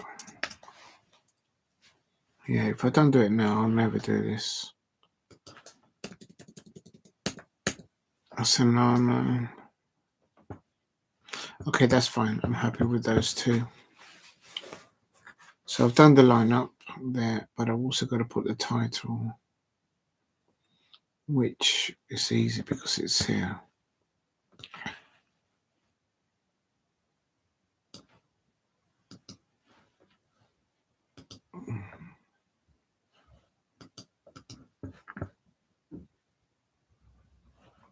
Put it in the wrong place here.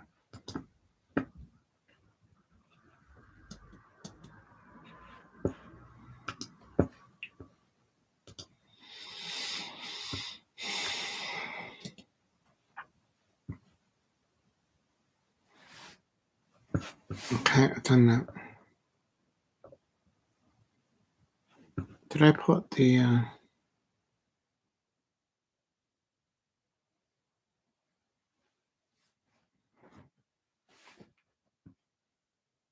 You know what? I'm going to move this up here. Copy. Otherwise, it just doesn't look right. Ooh. Okay, that's better.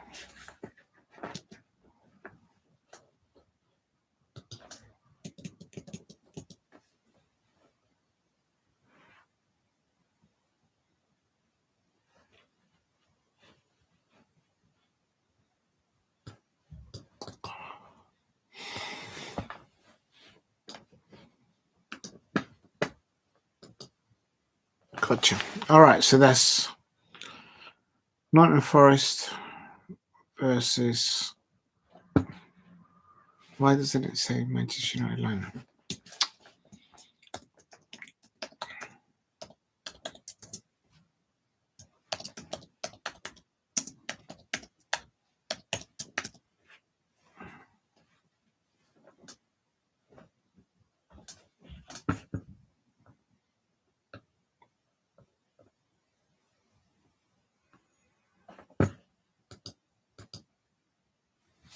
I need to manage something.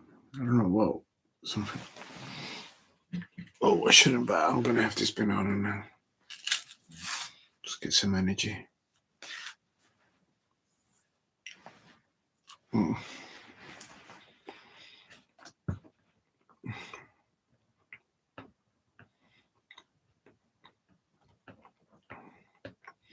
Yeah, I haven't put the Arsenal lineup.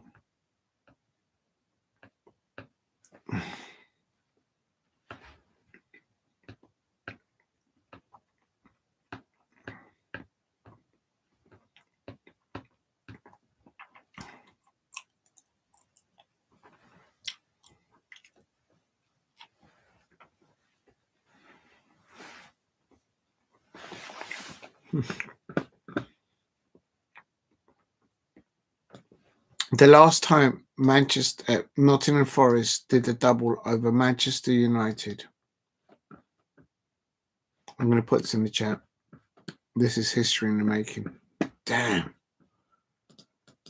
How bad can it get for Manchester United fans? Yeah. Wow. Following their 3-2 win at Old Trafford in December, Nottingham Forest are looking to have completed. Hold on a minute. Coming back, Daniel. Nottingham Forest have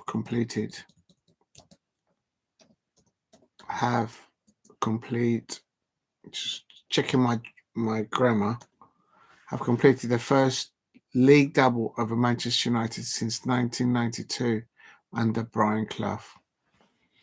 That is some scenes, man. How the big have fallen. That's telling you something, man. Copy. Big up to Daniel. Thank you very much for dropping in so late. I'm just putting everything that I should have put in at the beginning. I didn't do it because I couldn't get the sound to work. And so, but I've just found this stat. The last time that Nottingham Forest did the double in the league against Manchester United was back in 1991-92 season. Brian Clough was their manager.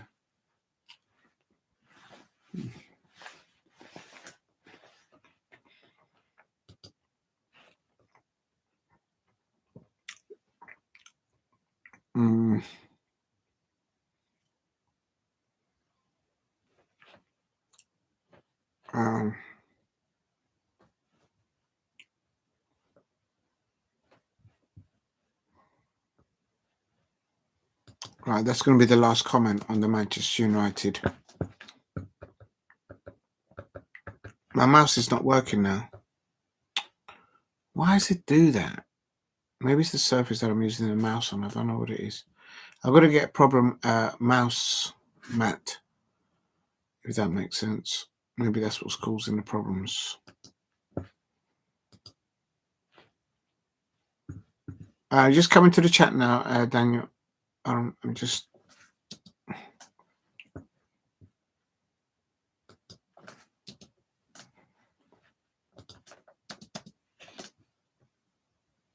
Right, I'm saving that now.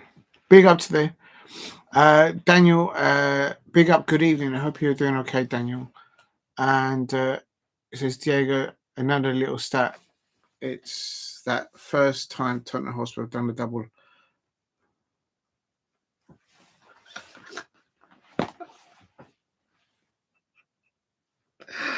Oh, my God.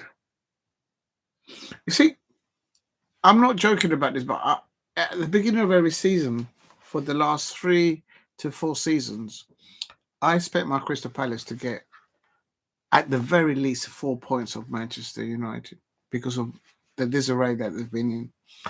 So getting a double over them, to me, it's just like a tick thing. It's nothing like, oh my days.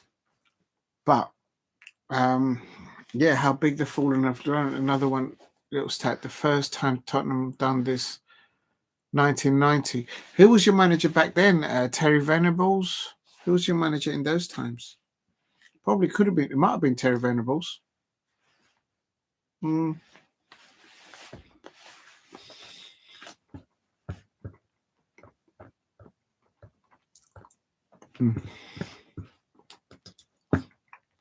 Could you find? Let me find that out.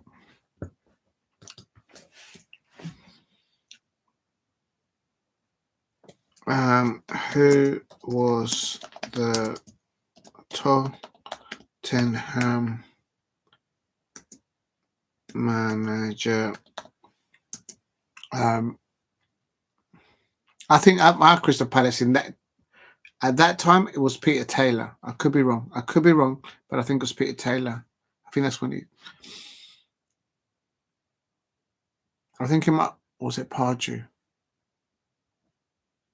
Yeah. There you go. I'm still living in the 80s, like still crawling into the 90s. Right. Who was the... Actually, I'm just thinking now, who was the manager of Crystal Palace in, what was it?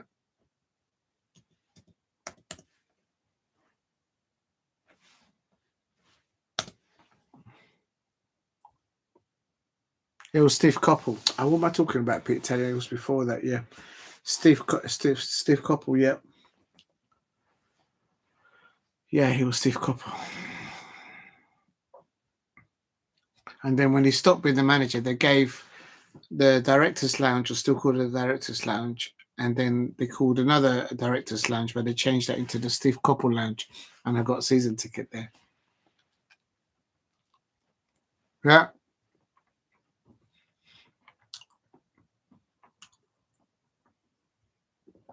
You'd be surprised how Tottenham Hotspur and Crystal Palace are connected from back in the day.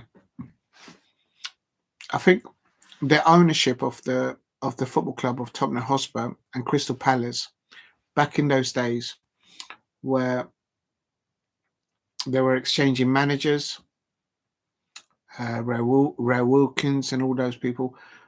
There was a link up there, and then the other side of the coin, I think, would have been Arsenal and yeah,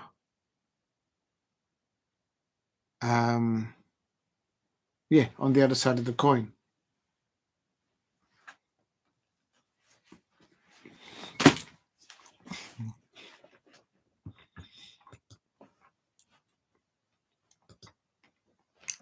Right.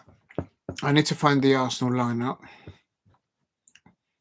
When is it you guys are playing? You guys are playing on Thursday. Are you at home or away against Chelsea? I think you're at the Bridge. Let me just have a look.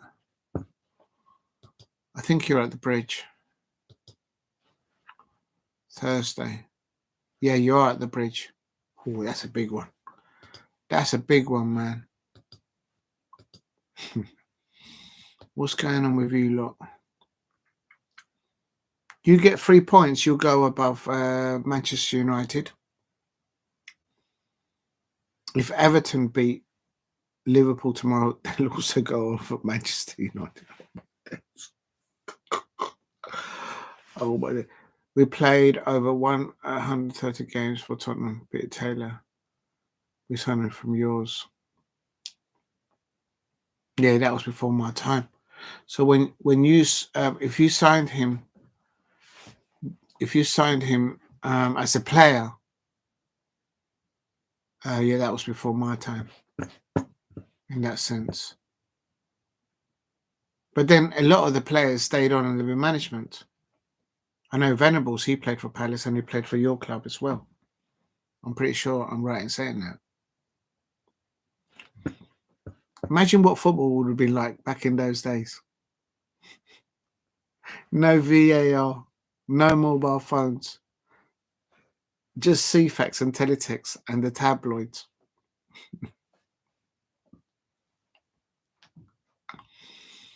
The radio commentators of those ages, they were brilliant in the 80s and in the 90s.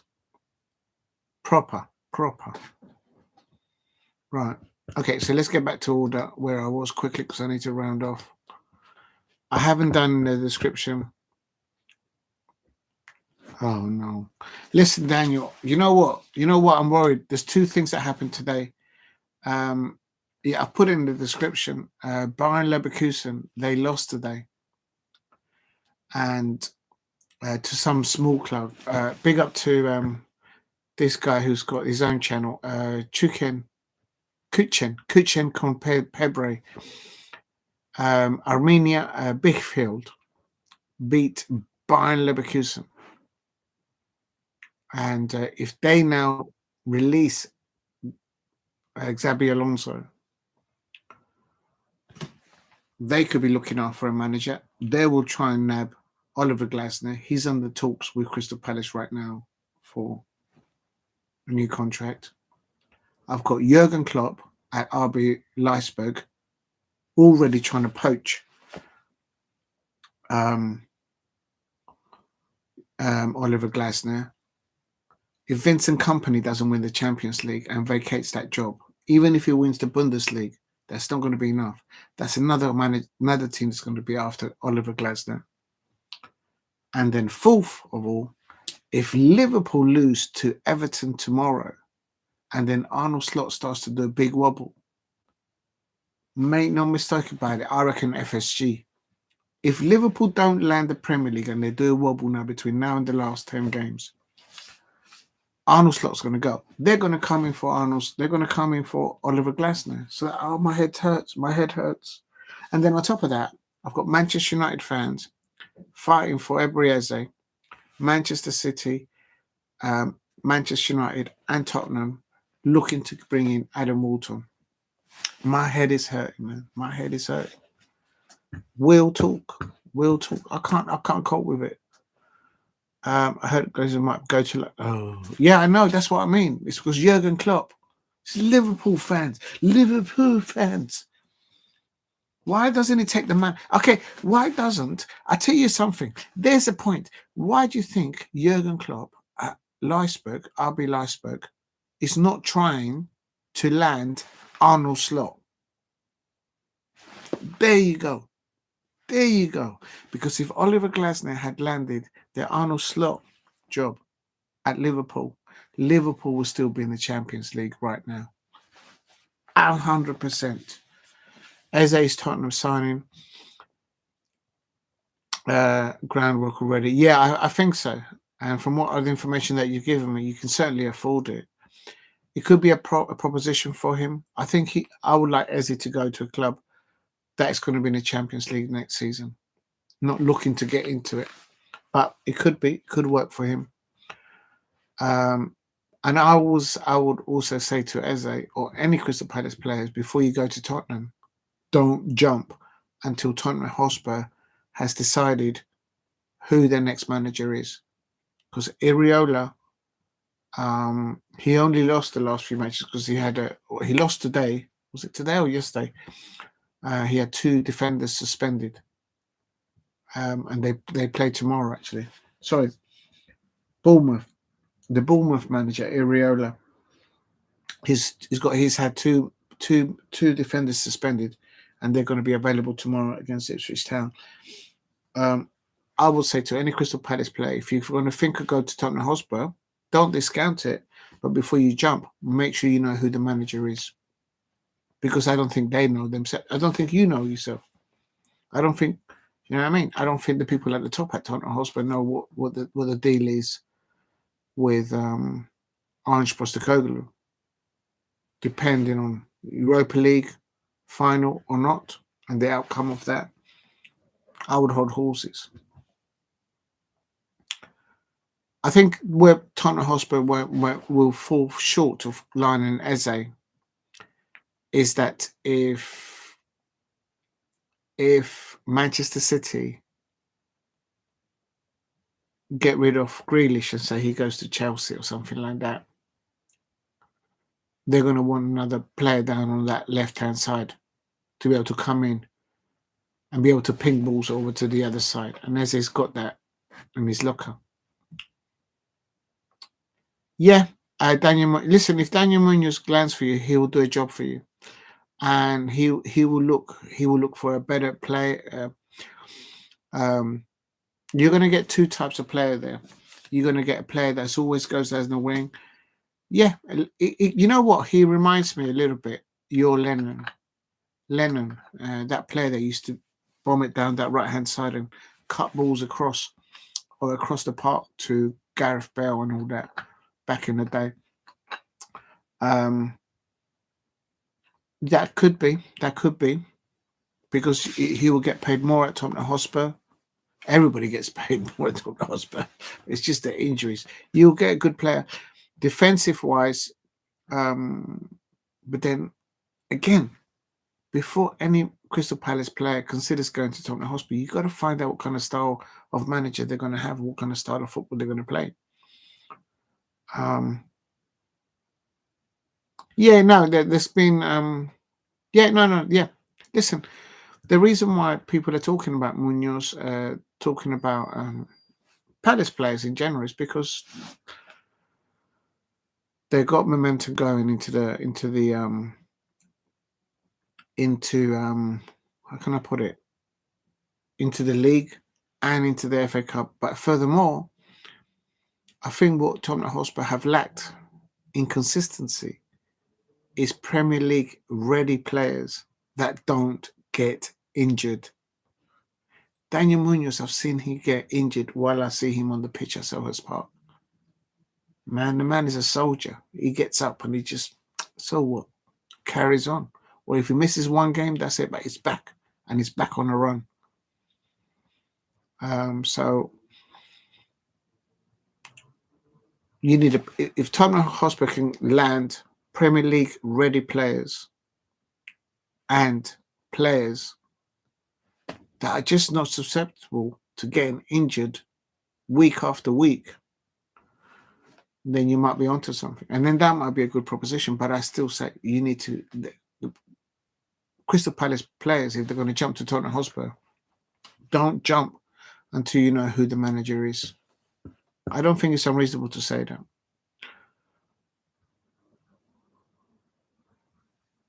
Let's become the greatest manager. Listen, if he lands the trophy, he's won silverware. And this is why I know many Tottenham Hotspur fans out there that I can't understand it, because I don't understand what you lot think about your own football club. Of course I can't. So I'm not going to pretend to do so. But Ange Postecoglou is an attacking manager. And he always seems to land trophies on that second year against the odds in his career.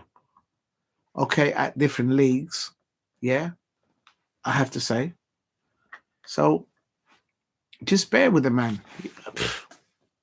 Just bear with the man. If the man lands you your Europa League final and you lot still get rid of him, I mean, you got rid of Jose Mourinho before the finals, so before the oh, a minute.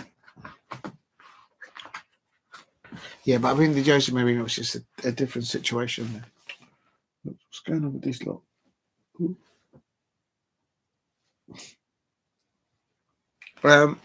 It's going to be interesting in that. Right, let me quickly have a look. I need to find the Arsenal lineup, otherwise I'm not going to finish tonight. I'm trying to find the Arsenal lineup because I didn't do it, but I just came across that stat. Following the 3-2 win at Old Trafford in December, Nottingham Forest were looking to complete the first league double over Manchester United since 1991-92 season under Brian Clough. What a stat. Different Glasgow wins the FA Cup because the greatness, if Tottenham win the Europa League, it's in spite of Ange. Would it be fair to say, because I don't know, that for Ange Postecoglou to win the Europa League, over half of the players that he will be playing in that Europa League final, and let's not tempt it, because obviously you haven't got there yet, but should you get there, just touched a bit of wood for you,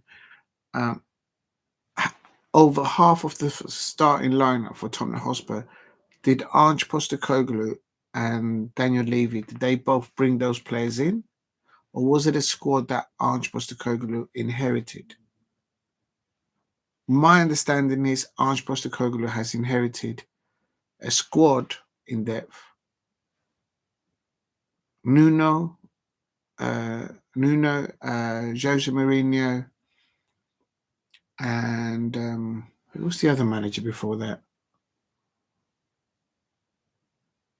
At least two managers over 5 transfer windows.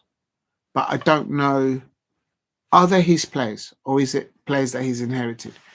So, because I think the ones that he has signed, they're all off sick. They won't return until perhaps even next season. So, I don't know if that makes sense, but are they his players that he brought in?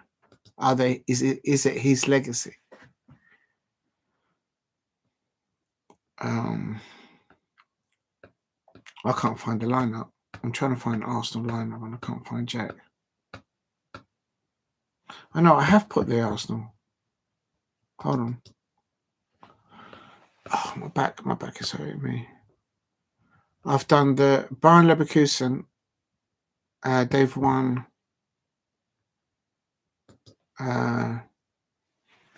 No, they lost 2-1. Let me just replace that.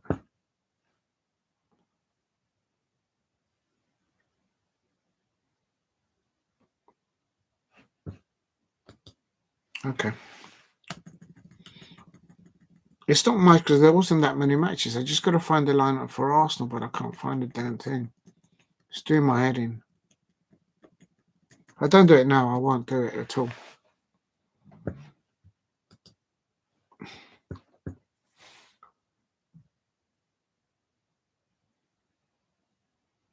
Yeah, that's what I was talking to you about. They're coming back.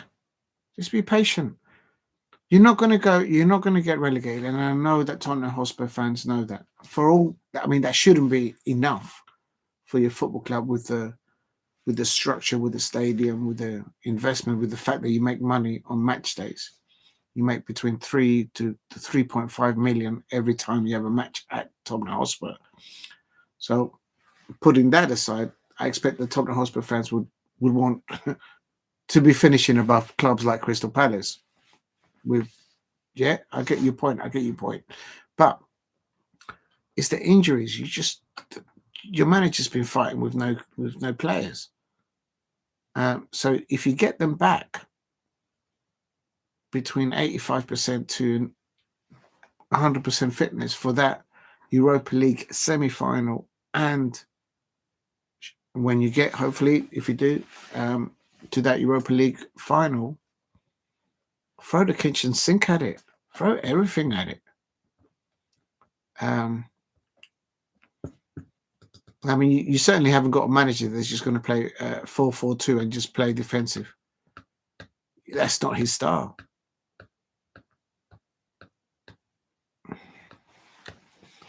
Okay, this is beginning to annoy me now. I can't find...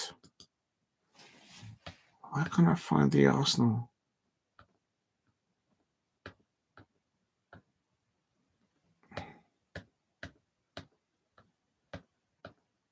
I expect Manchester United fans to be getting emergency meetings all night long.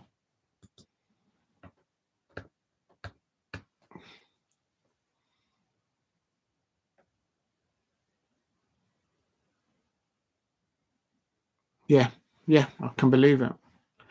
Look, I remember when Roy Hodgson was our manager and we went up to Old Trafford, the one where Joachim Andersen scored in the second half with the half volley. And Roy Hodgson with Ray, they went up to Old Trafford with, I can't remember. I think it was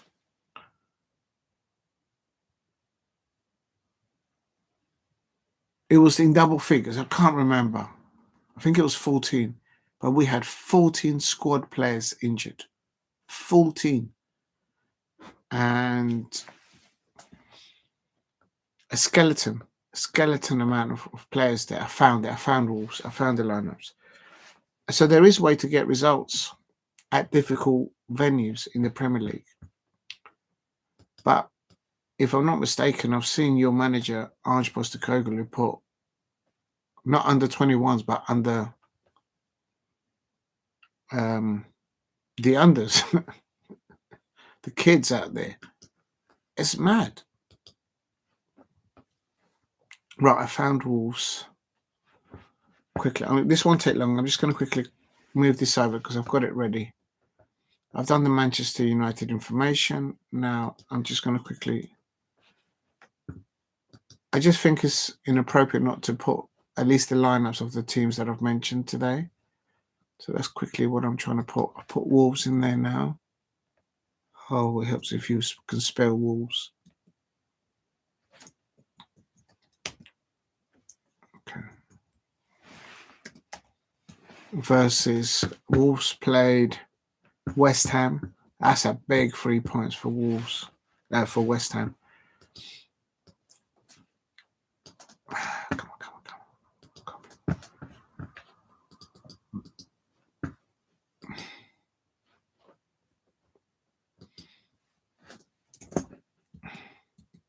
Come on. Right, that's West Ham and their subs.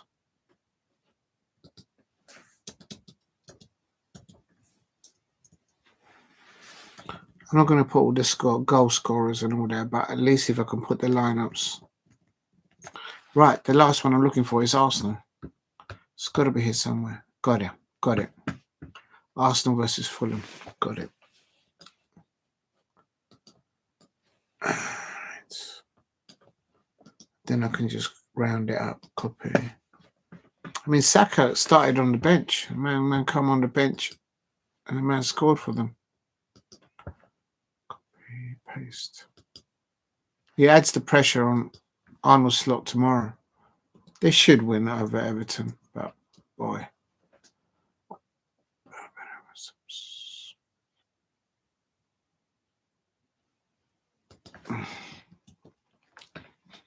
Oh, Arsenal versus quickly. This is the Fulham. Why does it do that, man? It's so annoying. Leno in goal. Session. So I just need to move that.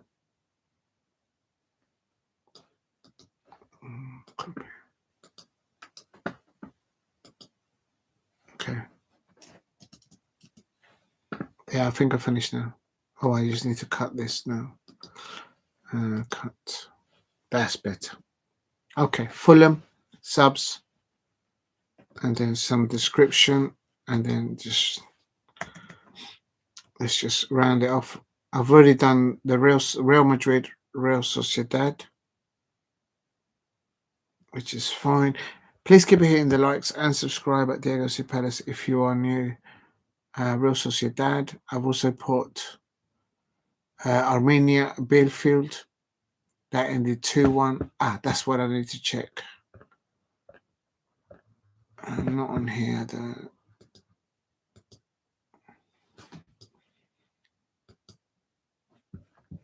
Right, I think that's going to be it, people. Oh no, I haven't done the news, the gossip, the transfer news.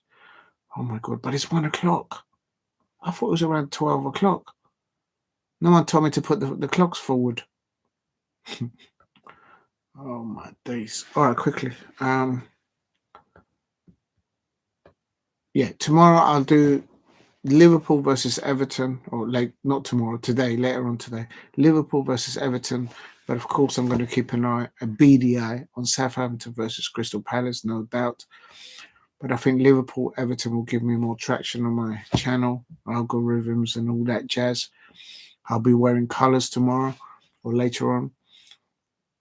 10 o'clock. Oh, AC Milan versus Inter Milan is at the same time. Boy, that's a big one there. And Atletico Madrid versus Barcelona in the other semi-final. Damn. There is some massive games tomorrow. Liverpool versus Everton, Atletico Madrid versus Barcelona, and AC Milan versus Inter Milan, and Stuttgart versus RB Leipzig, where Jurgen Klopp is trying to from there catch my man, my manager at Selhurst Park. Right, I've just saved all the information in the chat. I think we've had, all right, big up to everybody. Yeah, big up to Daniel. Thank you very much for staying so late. Apparently, Mo Salah is open to join Saudi Pro League this summer. There's no surprise there. Also, Manchester United are enhancing their pursuit of Liam Delap. and apparently Newcastle United might be interested in signing James Trafford. So there's nothing new really there.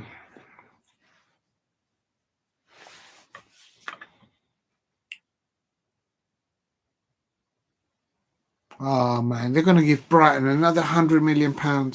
Every time Brighton sells a player, they get £100 million. Brighton have put £100 million price tag on their 23-year-old Brazilian forward, João Pedro. And also the 21-year-old Cameroon midfielder, Carlos Baleta, to try and make the likes of Liverpool, Newcastle United and Chelsea go away. I swear, if Chelsea give another £100 million to Brighton, I'm going to lose it. I'm going to lose it. Chelsea fans out there, can you stop your football club giving hundreds and hundreds? We're not talking 50, 60 million, 100 and whatever it was mil for Caicedo. And Chelsea fans, just stop giving money to Brighton. You know, man, just does my head in. It's 1 o'clock in the morning. I don't need to look at this right now. Oh, here we go. Sky Germany. Oh, here we go again. Here we go again. Crystal Palace boss Oliver Glasner remains a strong candidate to take over RB Leipzig. You know what? Crystal Palace need to pull their finger up, and respect to Crystal Palace, but they need to sign the sporting director and they need to get this over the line, because the more that this drags along, it's just every kind. I said this at the beginning when we signed Oliver Glasner, when Dougie Freeman brought him in. I said it. We've just landed the next Jurgen Klopp of European football. I sound like a scratch record, but I said it right then when we signed him. No one listened to me. And now every RB Leipzig, Liverpool fans there, ex-Jurgen Klopp there, trying to land it. Why isn't Jurgen Klopp from RB Leipzig trying to sign Arnold Slot? Why? Because he ain't at the same levels as Oliver Glasner. And then you wonder, Liverpool fans, why you got knocked out by Plymouth Argyle in the FA Cup. And you wonder, Liverpool fans, why you ain't getting jacked this season. You signed somebody that had no. It's just called Arnold Slot. That's it. Why is the case that Jurgen Klopp from RB Leipzig is not interested in signing Arnold Slot of Liverpool? Why not? Because he's not as good as him. Get out of it, man. Apparently, Palace could make a forward for. There's already now whispers that Jean-Philippe Mateta is going to leave. I get that. I like Jean-Philippe Mateta. He's humble. He's from humble backgrounds in France. So if he gets a big deal in France or elsewhere, it is what it is. But apparently Palace could make a move for Eintracht Frankfurt's 20-year-old French striker, Hugo Ekitike.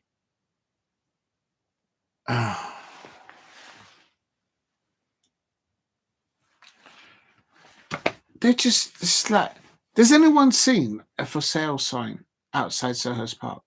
Because I ain't seen it.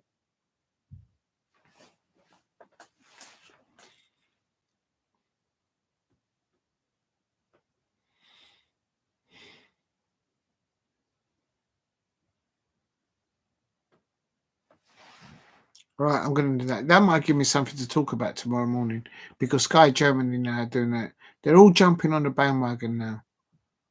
And now, as I say, today it ended, well, not today, yesterday. And this is not an April Fool's. Bayern Leverkusen lost. Where are they? Oh, I can't find them. I'm too tired for this. All right, I'm going to leave it.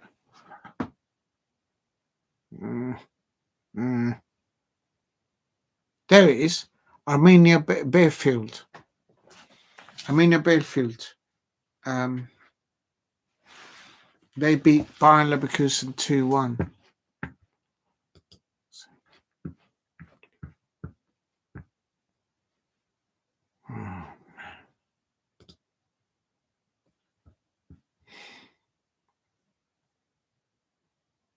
They got Granit Xhaka starting today, Frimpong, Palacios, and they couldn't beat Arminia Bielefeld.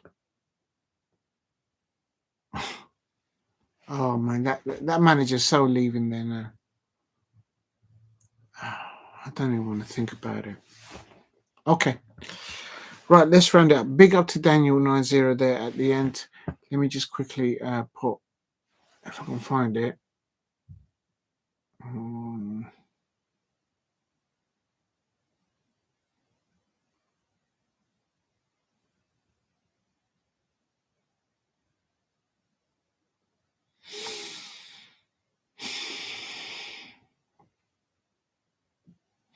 Oh, it has gone to the top. Wow. Oh no, because I had to start the thing again, isn't it? Just trying to find Shay Arsenal on here because they put that comment. I'll pin that and then.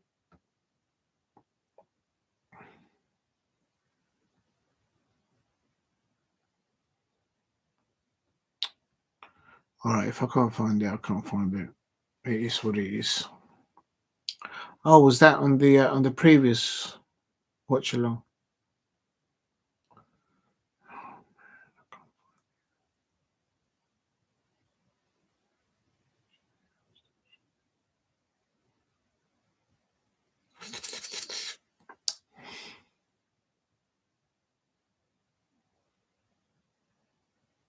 Oh, there it is. I found it. Please replace pin message. Right, so big up to. Right, I've put Shay Arsenal on there, and then also what I need to do is change the thing back to how it was originally, which was, of course, quickly, let me just sign up because I'm tired. If you haven't subscribed, please subscribe at Diego C. Palace. And thank you very much for everyone that's viewed tonight, even after the glitches that I've had with no sound at the beginning. It was mad. So I need to change the title back now to that.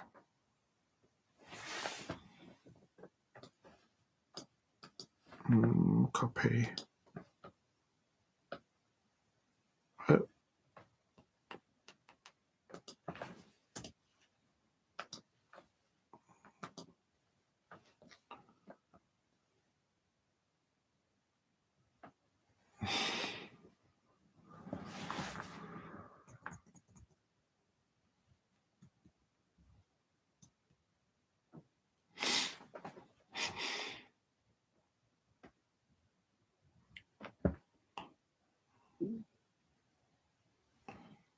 Okay, so now I need to put back Nott'm Forest at the top. Oh my god, where is it? There it is.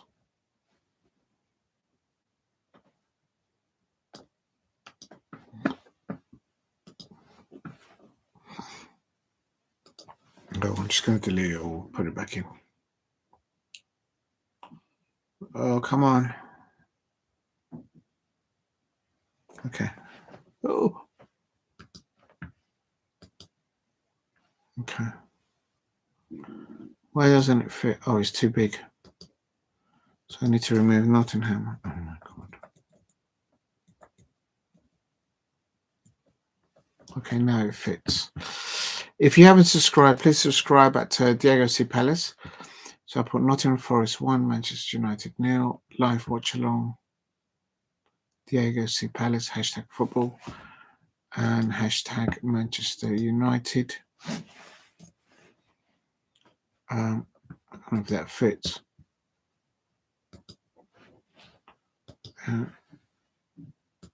Nottingham,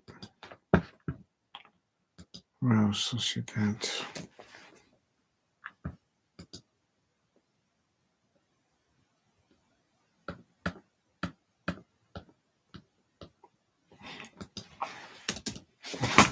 Okay, that's the second time that I've dropped this keyboard, and it's getting on my nerves.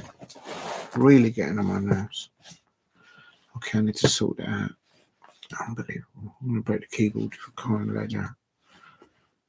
Okay, so next thing I need to do is quickly go into there and get the hashtags. Oh, of course, I'm in the wrong one. Which one is this one?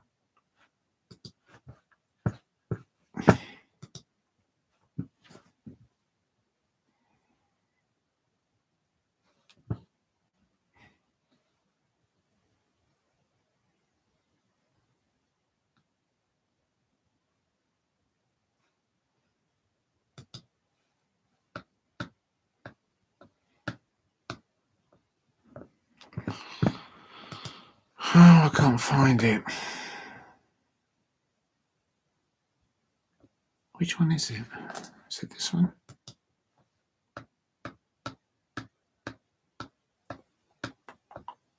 Gotcha.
Right, that's it. That'll do. Okay, that's it. I'm going to go from the top. Massive thank you to Alicia Sinikova. It's the first one twice today. It dropped in at the beginning. Thank you very much, Alicia Sinikova. Thank you to Jason Chimbini. A massive thank you to Steve RFC as well. Thank you to Jason Chimbini there. Who else? Alex Dixon. I hope you had a wonderful evening yesterday. Thank you, Alex, for dropping in. Thank you to YouTube Censors our free speech. I always get the comedians in there. A massive thank you to Demo1168. An amazing thank you to lovely Lola. Alicia Shinikova as well there. To Edge TV, thank you for dropping in. Oh my God, I missed your chat there. Graham Rogers. Arsenal don't deserve the league. Graham Rogers, thank you for dropping in. I do apologize for missing your chat earlier on. Oh man, that's bad. Wasn't very good today. But thank you very much, Graham Rogers. And then the dog. Thank you for the dog. I'm not sure I'm saying thank you really, but thanks, dog. Who else do we got in there? Thank you to the dog.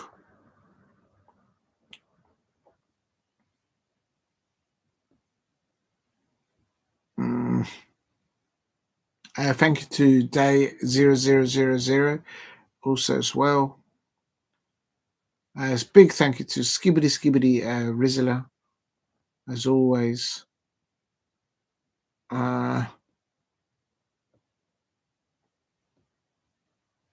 I don't see anybody else. And a massive thank you to Daniel 90 in the end. And quickly just thank you all for the likes and views and comments tonight. There we go. And also, of course, thank you to Shay Arsenal, who says his pinned comment, remember to hit the like button and subscribe if you're new here. Please keep hitting the likes. If you're watching on playback, please subscribe at Diego C. Palace and hit a like. If you can help me get to 15 likes, thank you for the 12 or 13 likes.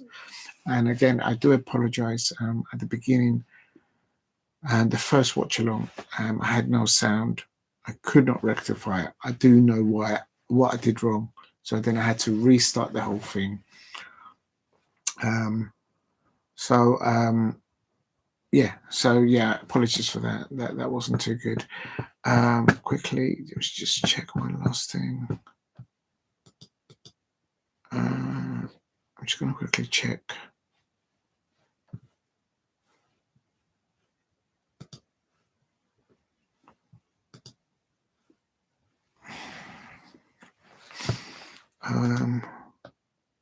When was this? Oh no, that was the last fixture.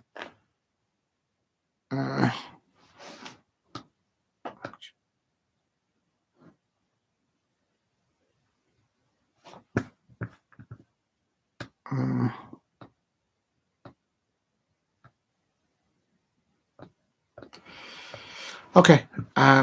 Given all the results, I'm happy that with all the results that have happened, Crystal Palace are still 12. I don't think we've dropped a position. We could have if Manchester United had won. I thought they were going to get a result today because there was no Woods playing for Nottingham Forest. But Anthony Elanga, what a performance from the young man! Very mature, very grounded post-match interview that he did with TNT Sports with Rio Ferdinand and Martin O'Neill, the Republic of Ireland, ex-Republic of Ireland, and Leicester City manager. I think he also managed Manchester United and somebody else. I can't remember who. And so Crystal Palace tomorrow. Good luck against Southampton. No complacency, please. My prediction for that one is... I did say 3-1. My prediction is Southampton 0, Crystal Palace 2. Again, another 2-0. I'll take that all day long.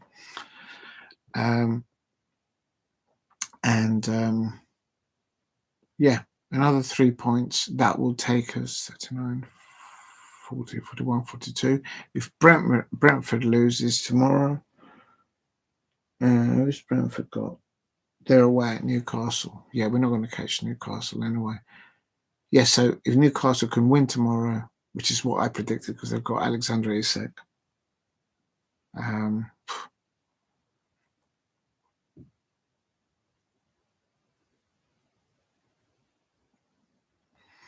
That will take us above Brentford.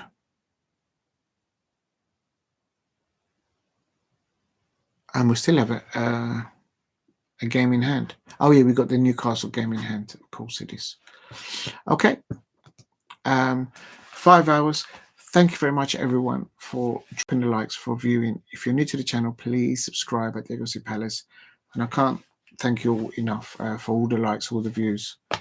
And apologies for the sound quality, non-sound earlier on at the beginning of the stream. Catch you up later on. Crystal Palace away at Southampton, but the big one, Liverpool versus Everton. But tonight is ended with Manchester United losing to Nottingham Forest.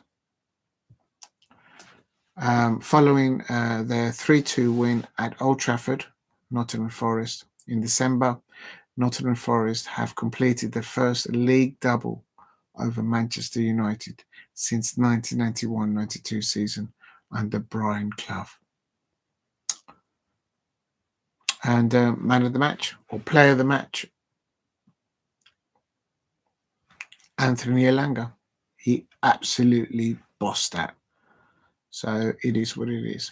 Thank you for watching. Stay safe. I'll catch you up later on tonight, on Wednesday, the 2nd of April. Stay safe and take care. Good night.